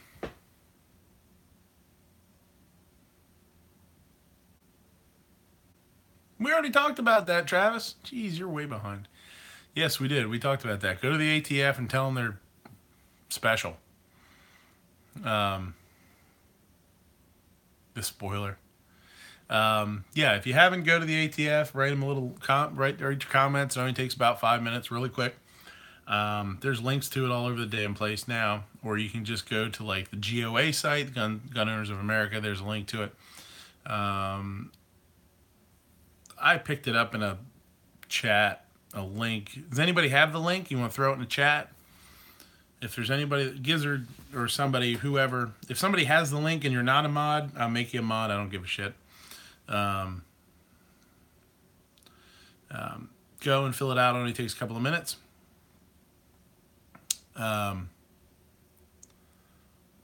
Gizzard says he saw the MASH movie in the theater. There you go. Thank you, RL. You're an officer and a gentleman. That's no excuse, Travis. Even if you didn't have the internet, you should have been on the internet doing internet stuff. You're smarter than that. Gizzard saw the MASH movie. Lauren Hutton's Hot Lips. Radar. What's his name? What's Radar O'Reilly's real name? Not Walter on the show, but I mean Gary Berghoff. Yep, that's what I was going to say. He was the only one that was in the TV show and the movie. Yep. Yeah, Donald Sutherland. I'm trying to think of some of their names, man. Mulcahy wasn't The same actor didn't play it though. Elliot Gould, that's what I'm thinking of. Yep. Elliot Gould, and then the guy that played Painless, the dentist. Suicide is painless. Robert Duvall. Yep. Robert Duvall was Frank. I forget the guy's name that played Blake, Colonel Blake. Yeah, that's a good one too. If you haven't ever seen the original MASH, that's a great one. Yep, full frontal female. Yeah, you can't go wrong with that. Great movie, great cast. Roger Bowen. And Naked Chick. Yes, we're gathering. We leave. Someone leaves, one comes in. We had double T in here, you know. Yep. Renee Auberjonois. Auberjonois? Is that how you pronounce that? That's obviously French. Guess he could be Canadian. One of those weird French Canadians. Like Bob. Untrustworthy. Yes, MASH was the Korean War. Well, was Korea a war or was Korea a conflict? Korean conflict? That sounds like it. That sounds like technically it was a conflict, right? Or was it a war? I don't know.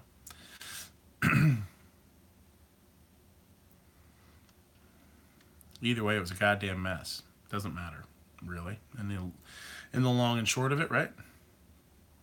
Ooh, Outfield Outlaw said war. Calavera said conflict. God, I hope Outlaw is wrong. Oh, I got my excited fingers out again.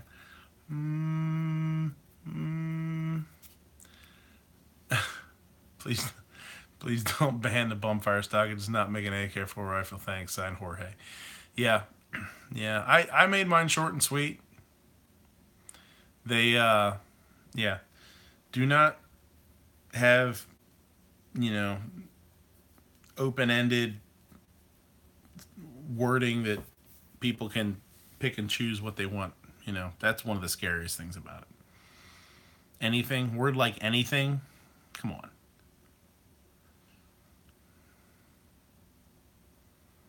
The AR I'm looking at has the nickel-plated polished trigger in it. That makes it faster, I guess.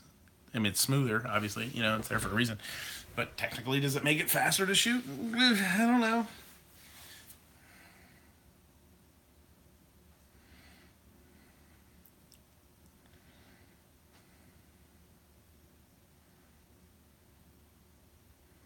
Korean. Yeah. Korean disagreement. Nickel boron? What about nickel boron?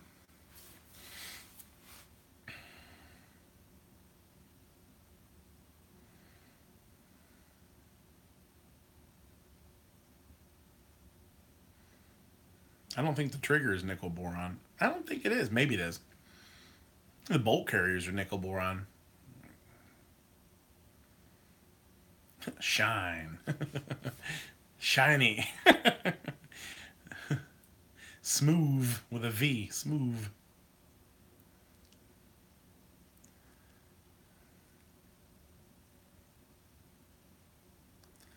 Chrome is better.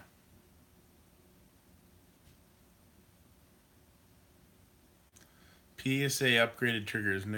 Is that nickel boron? Is that what that is? Is it a PSA trigger? Yeah. I'm watching this in Chrome. Hard Chrome, that is.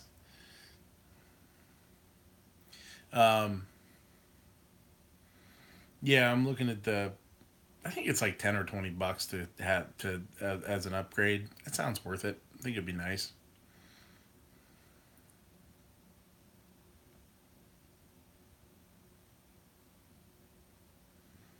Hard Chrome. Like heavy metal. ALG triggers. I don't know what the I don't know what the ALG trigger is.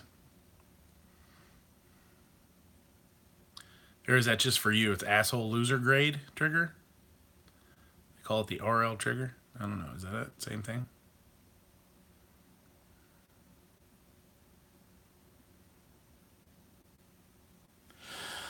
Getting sleepy. Oh, Geisley. ALG is the same company as Geisley.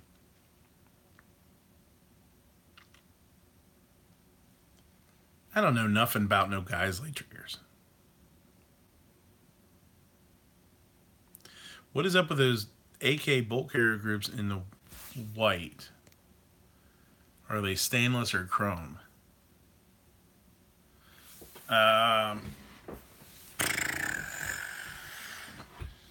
Well, I guess it could be either.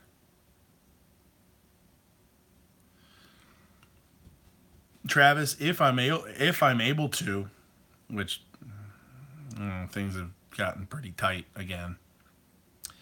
I've switched gears, I believe, from the flat dark earth to all black with the stainless barrel. The stainless and black is really sharp looking. It's too early for that shit. It's 2 o'clock in the morning, you psychopath. I've been doing this since 10:30.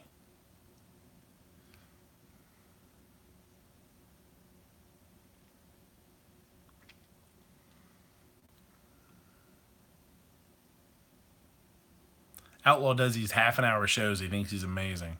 That was a good half an hour, guys. See you later. Meh. I'm going to go run backwards through a cornfield naked. Meh. See you later. The thing is,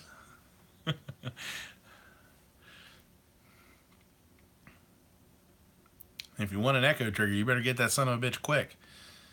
Gun.deals, and I said this earlier, Gun.deals had the... he normally goes over an hour. Yeah, you do. Had slide fires for like 118. If you want one, you better snag one now, man.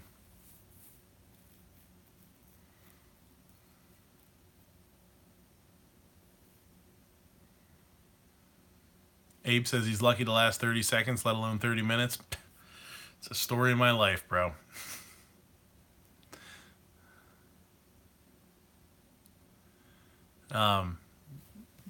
Bump stocks are pretty cool, man. I mean, it's definitely something neat to have. If you can get one, I guess. Why not? Why the hell not, right? Take it, vacuum seal it, bury it, sell it. DeCiano can't get an AR. Why can't you get an AR? Oh, you're up in whatchamahoojet now again? Connecticut?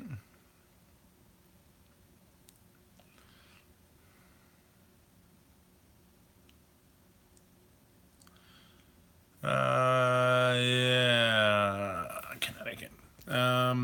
Calaveras has got mil-spec triggers.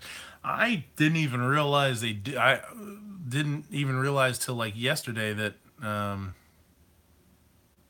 they had the nickel polished. I was trying to figure out why one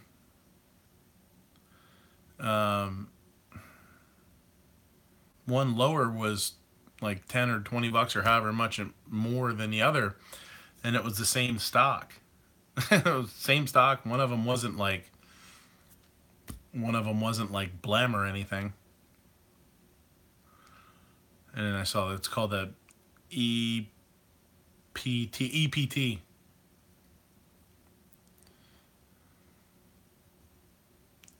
Which is funny because when I first saw it, I was like, EPT, that's an early pregnancy test. EPT, extra polished trigger.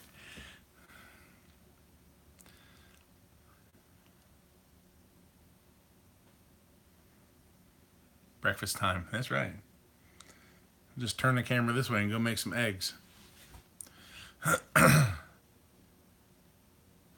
What am I bringing? Who's bringing what? I'm not bringing nothing. Midnight wants to take control. I'm not taking control of nothing. I don't have that kind of time. Shit.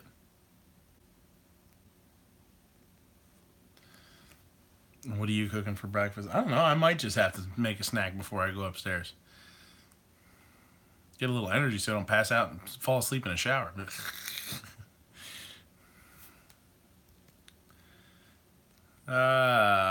DeCiano says there's a company that just came out with a Connecticut legal AR, but it's a 22. And there's another, it's a 223, but it's like 1,100 bucks. What's the difference between California and Connecticut legal?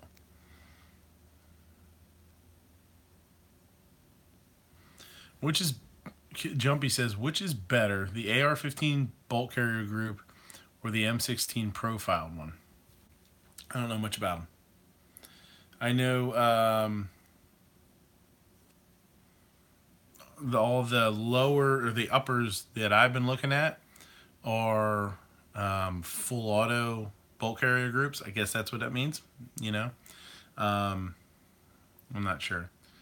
PSA tends to, from what I've seen and heard, tends to use some really good. M16s have the cuts for auto sear. Okay, that's kind of what I thought. I wasn't 100% sure. That makes sense. Yeah, M16 is a full. Yeah, they call it a full auto bolt carrier piece. Yeah, they call it the full auto.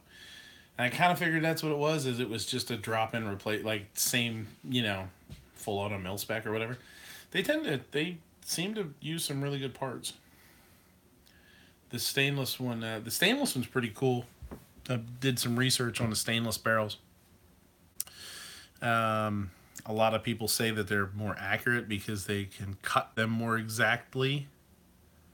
The rifling, rather than cut them big and then chrome line them, and you get any deviation in the chrome linings throws off your accuracy.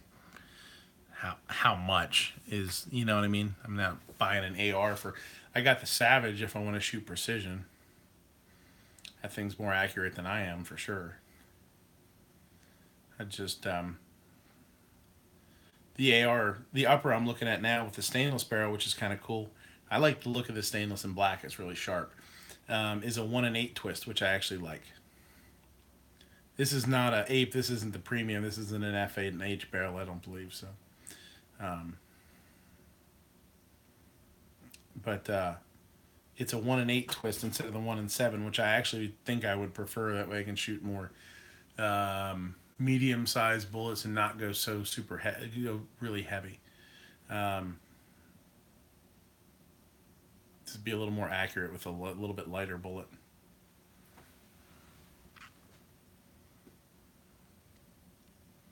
One and a half MOA. I've actually, when I've looked online, it seemed like maybe people just don't go through enough different ammos, try different ammos, or hand load for them for accuracy. They're just slamming whatever they can downrange, but it seemed like their accuracy wasn't quite as good as I thought they would be. But PSA barrels are FN and the arrow is the lowers. Yeah, that's what I thought. I knew FN. Everybody talks about FN barrels being awesome. FN double chrome lines theirs, I believe, which is supposed to nullify more imperfections. I think that was what I read. I Google a lot of dumb shit. Sometimes it runs together. My Google foo is strong.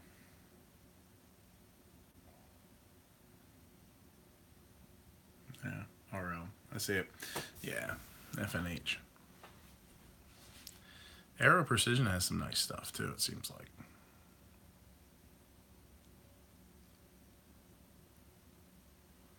Can't believe we still have 17 people in this goddamn chat. This is stupid. Don't you know there's people at SHOT Show doing awesome stuff? Sitting here watching me yak.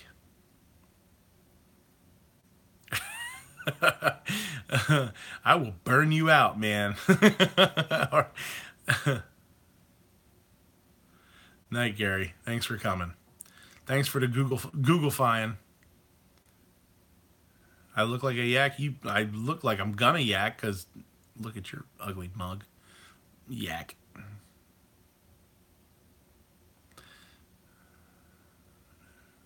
Yeah. A lot of the rifle companies using mil-spec are FNH. Nice. That's cool. That's cool. I don't know. It's neat. PSA is really done well for themselves, it seems like. You can't beat it. I mean, I'm looking at the stainless barrel. It's a 16-inch barrel with an 18-inch gas tube, MOE handguard with a flip up back, flip up rear, A2 front sight. The lower is MOE plus grip, and I think it's the CRT stock or something, like just a nice stock, but not like too expensive. And it's coming out to like $460 or something. Not 18-inch gas tube. It's a mid-length gas tube. I'm sorry, mid-length. But it's a 1 in 8 twist, which is cool. I actually think I'd prefer that than a 1 in 7. Most of them are 1 in 7. I'm not an AR guy. I'm just learning. I'm just starting to get into it. So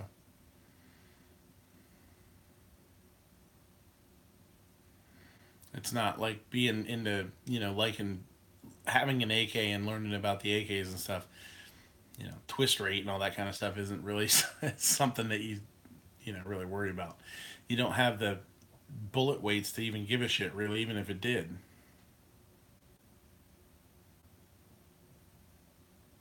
Yeah, mid-length uppers are the ones to go with. Yeah, it's a 16-inch barrel and a mid-length system. It seemed like it's really sharp looking. It's really cool looking. I like it. I would rather have the flip up front, but you'll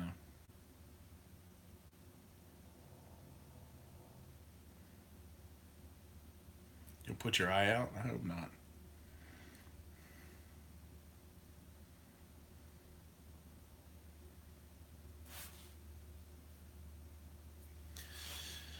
Oh man, yeah. Jorge's 16-inch mid-length A2 front sight. That's what it is. Yeah, except this is a stainless barrel. It feels like silver and black, which is cool. Oh, cool. It actually would be really cool if it had the... I don't know if it does. I can't remember what bolt carrier it has in it, but if it had the nickel bolt carrier, that'd be really nice too. It would have a silver bolt carrier, silver barrel. That'd be nice.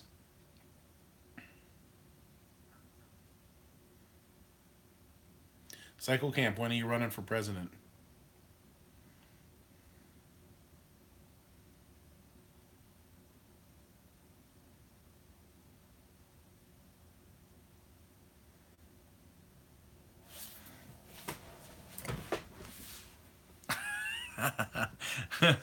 No effing way, he says. Yeah, right. I know. It's tough. Outlaw, you can go get in your cabinet now. Outlaw, come out of the closet and go into your cabinet. Now you got a cabinet post. There you go.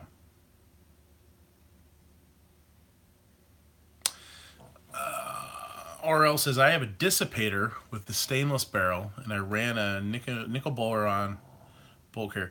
Dissipator? What do you mean a dissipator? Like a brake? Is that like a brand of brake?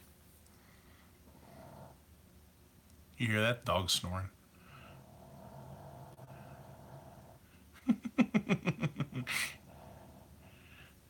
She's funny. She's a chug. She's a chihuahua and a pug, so she has this chug. She big old fat chug jowls. She snores. She's laying funny. The gas system is way towards the muzzle of the barrel. Oh, okay. Dissipator is a carbine with a rifle length. Oh, okay. You say dissipator, I automatically think like a flash hider or muzzle brake or something. Oh, thank you, Alice. That's really nice. I appreciate that. Can you guys hear that?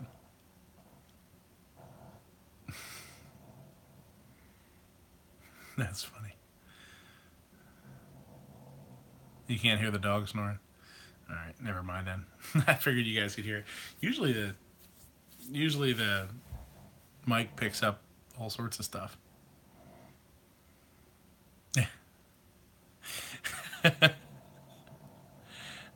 That's funny. She's famous now. You're YouTube famous. Macy. I just heard her. Mine uses a pinned A2 sight with a low pro gas block under the hand guards. I'm not super I'm not as knowledgeable enough to know what that is compared to what I'm looking at, if it's the same thing or not.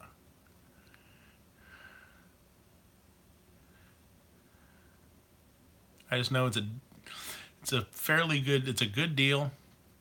I know it's a good solid setup, and I think I like it.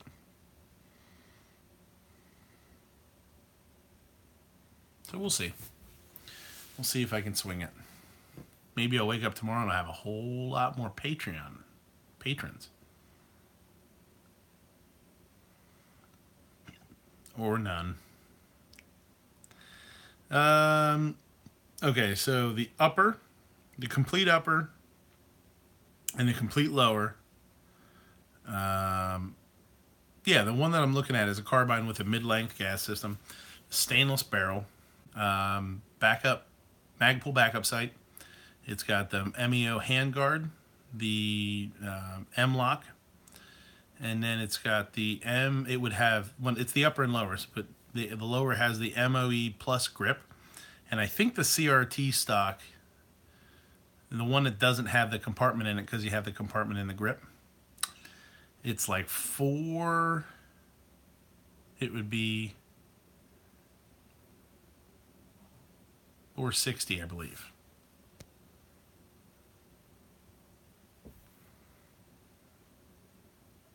Thanks, Hatfield. Thanks for coming, man. Have fun. Say hi to everybody for me. I think it'd be $460 or $480, something like that. Yeah, I think it's a good price. And I was looking online when I started doing research about them, or on them, on the stainless barrel, because I don't have a stainless barrel. And, I started hearing about, that a lot of people believe the accuracy is better on stainless, because they can cut stainless more accurately and it's not chrome lined and all that shit. A couple of people had mentioned that they had this upper or this setup, and they were saying how that they snagged it, or they got it, they bought it when they saw it was on sale, or they bought it when they saw it because they don't see them very often. So it might be something that they don't build a whole lot.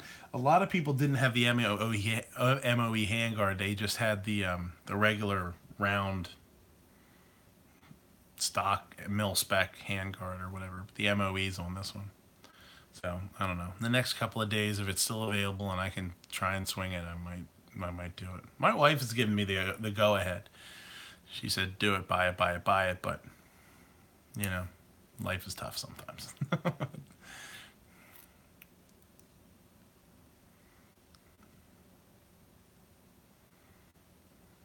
I found that PSA is very, very squirrely with the pack. I don't know, you would call them packages. Because you'll find something that seems like it's a good deal, and then you realize oh, it doesn't have the rear sight, it doesn't have the flip up sight. So this is actually, if you take into account the fact that this has a sight and the other one I was looking at didn't, it's actually cheaper or the same price as the flat darker earth one. And this is the stainless barrel and everything's super cool. Thanks, Travis. Thanks for coming, man. Good to see you.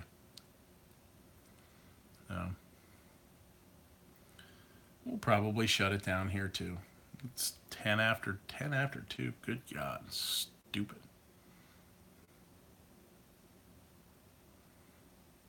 Jorge he says it took a year to complete his AR. I don't have that kind of patience, I don't think. Am I going to run an optic? Yeah, what I want to probably do is take my strike fire off of my AK, buy a different mount because it has the low mount because it's on my AK, buy an inexpensive, or buy just a little riser, like a cheap riser, for whatever. You can buy a chunk of riser for like $15, and run my strike fire on it, and then buy a something smaller for my AK, like a reflex sight, like a vortex, one of the vortexes.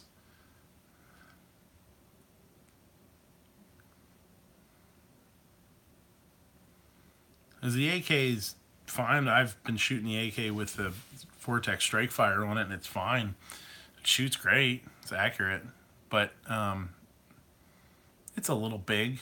It would look better on an AR than it does the AK. Tell me my business, RL. Depending on what kind of dot I would put on the AK2, I might even just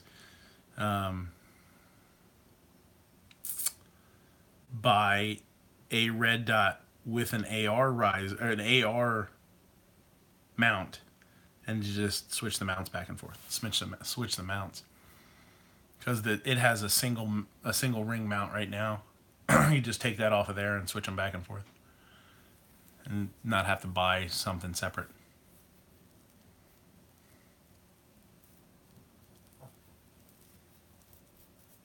We'll see. I probably won't buy an optic right away.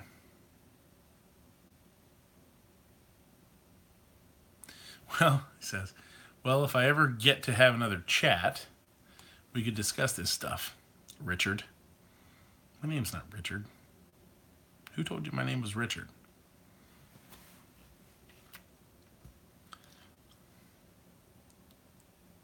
Is your name Richard? Richard Liquor? Sewer?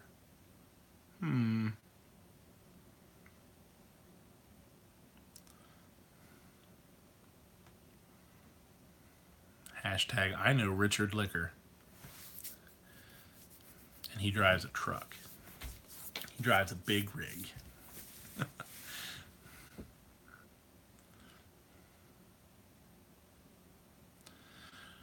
All right, we're coming up on 3.5 hours. Again.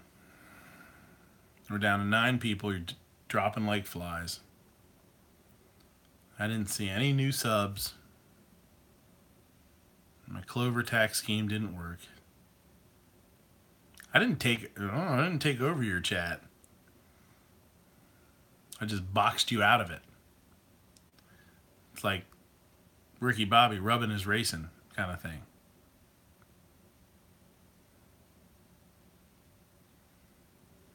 Still 9. I'm waiting for it to go. 8765431. Mr. Rogers isn't on Netflix. That was at one time. Have I ever seen Hell or High Water now? I've never watched it. Been into a whole lot of westerns. That's a western, right? My grandpa liked him, but I was never really into him.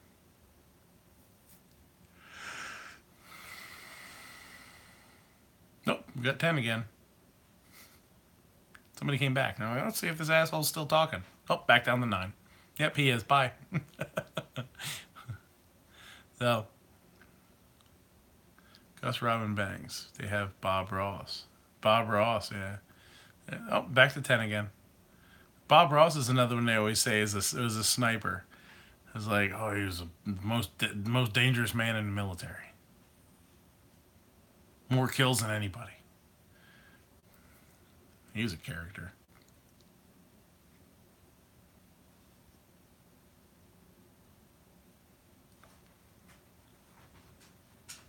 He's going to do F Midnight Range TM chat tomorrow morning. Go ahead. He was a sergeant in the Air Force? That's cool. I didn't know that. I thought that was just another one of those bullshit urban legend-y things. Juice. Somebody did say Bob Ross.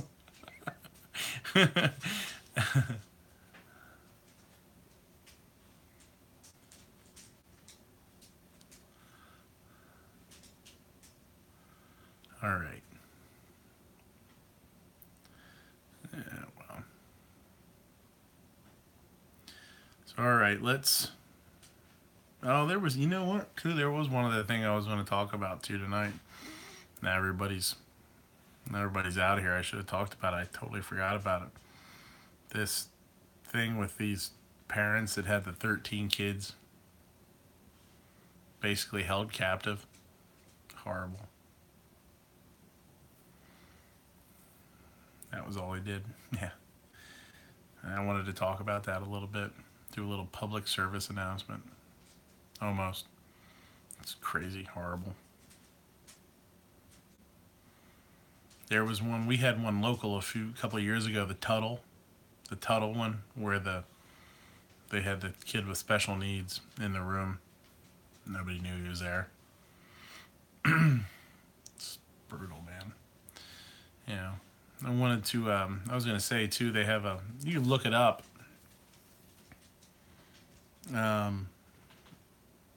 did want to say, one of the articles that I wrote said that, or read, that they had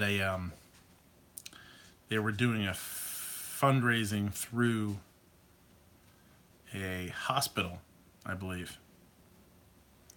Through the hospital that they were at for, whatever the kids need.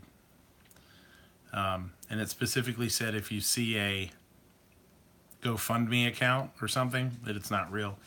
They don't have a GoFundMe page or a GoFundMe thing.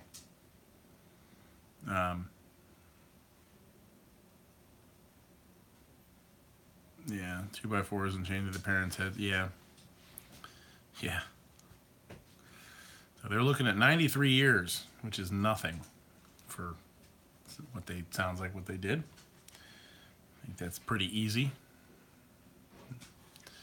I don't know. Maybe we'll talk about it next week. We'll see what happens. I did want to put out there just for people that, that little info about, you can look it up and find articles and it says where you can donate if you want to donate, but if you see a GoFundMe page, it's not real. Because I know a lot of people do like to donate to stuff like that. So, and I'm not looking to talk about it just to talk about something horrible in the news, but just the fact that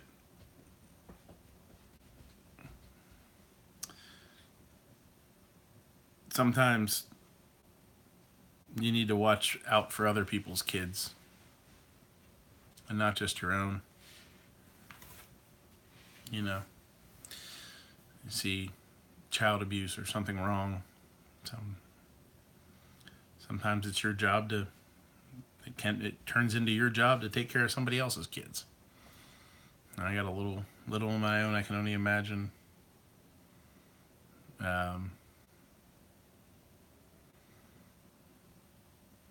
what it must have been like for them, Horrible. So, I'm not trying to end on a down note, but it was something that I wanted to mention. So there's still 10 of you here listening. And we can talk about it next week. So if you haven't done the bump fire thing, the ATF thing, do that. If you're not a member of Gun Channels, get your ass over there. Join up. It's free. Cool joint. Yeah, sorry, RL. Join. Check out Gun Channels. Lots and lots of cool people doing lots and lots of cool stuff, talking about lots and lots of cool shit. If you find a channel that you like, I suggest you look at who they follow or who they subscribe to. Go down that list and start looking at other people. It's a great way to find other cool channels.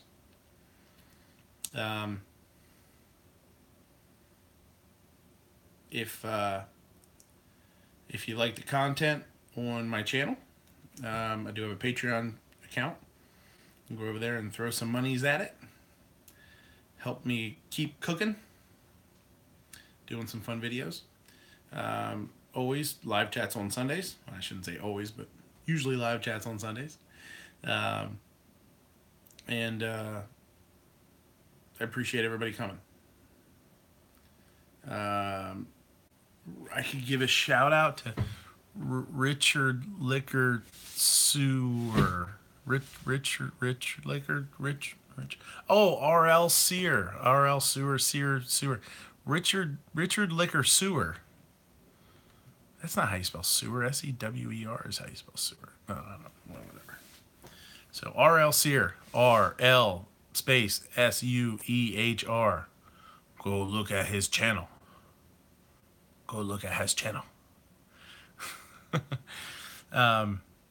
So until next time, I'll see you guys. Thanks. That's not nice. Those are the wrong fingers to be holding up. You want to say number 1 like this. with this finger, not the other fingers. You don't know what you're talking about.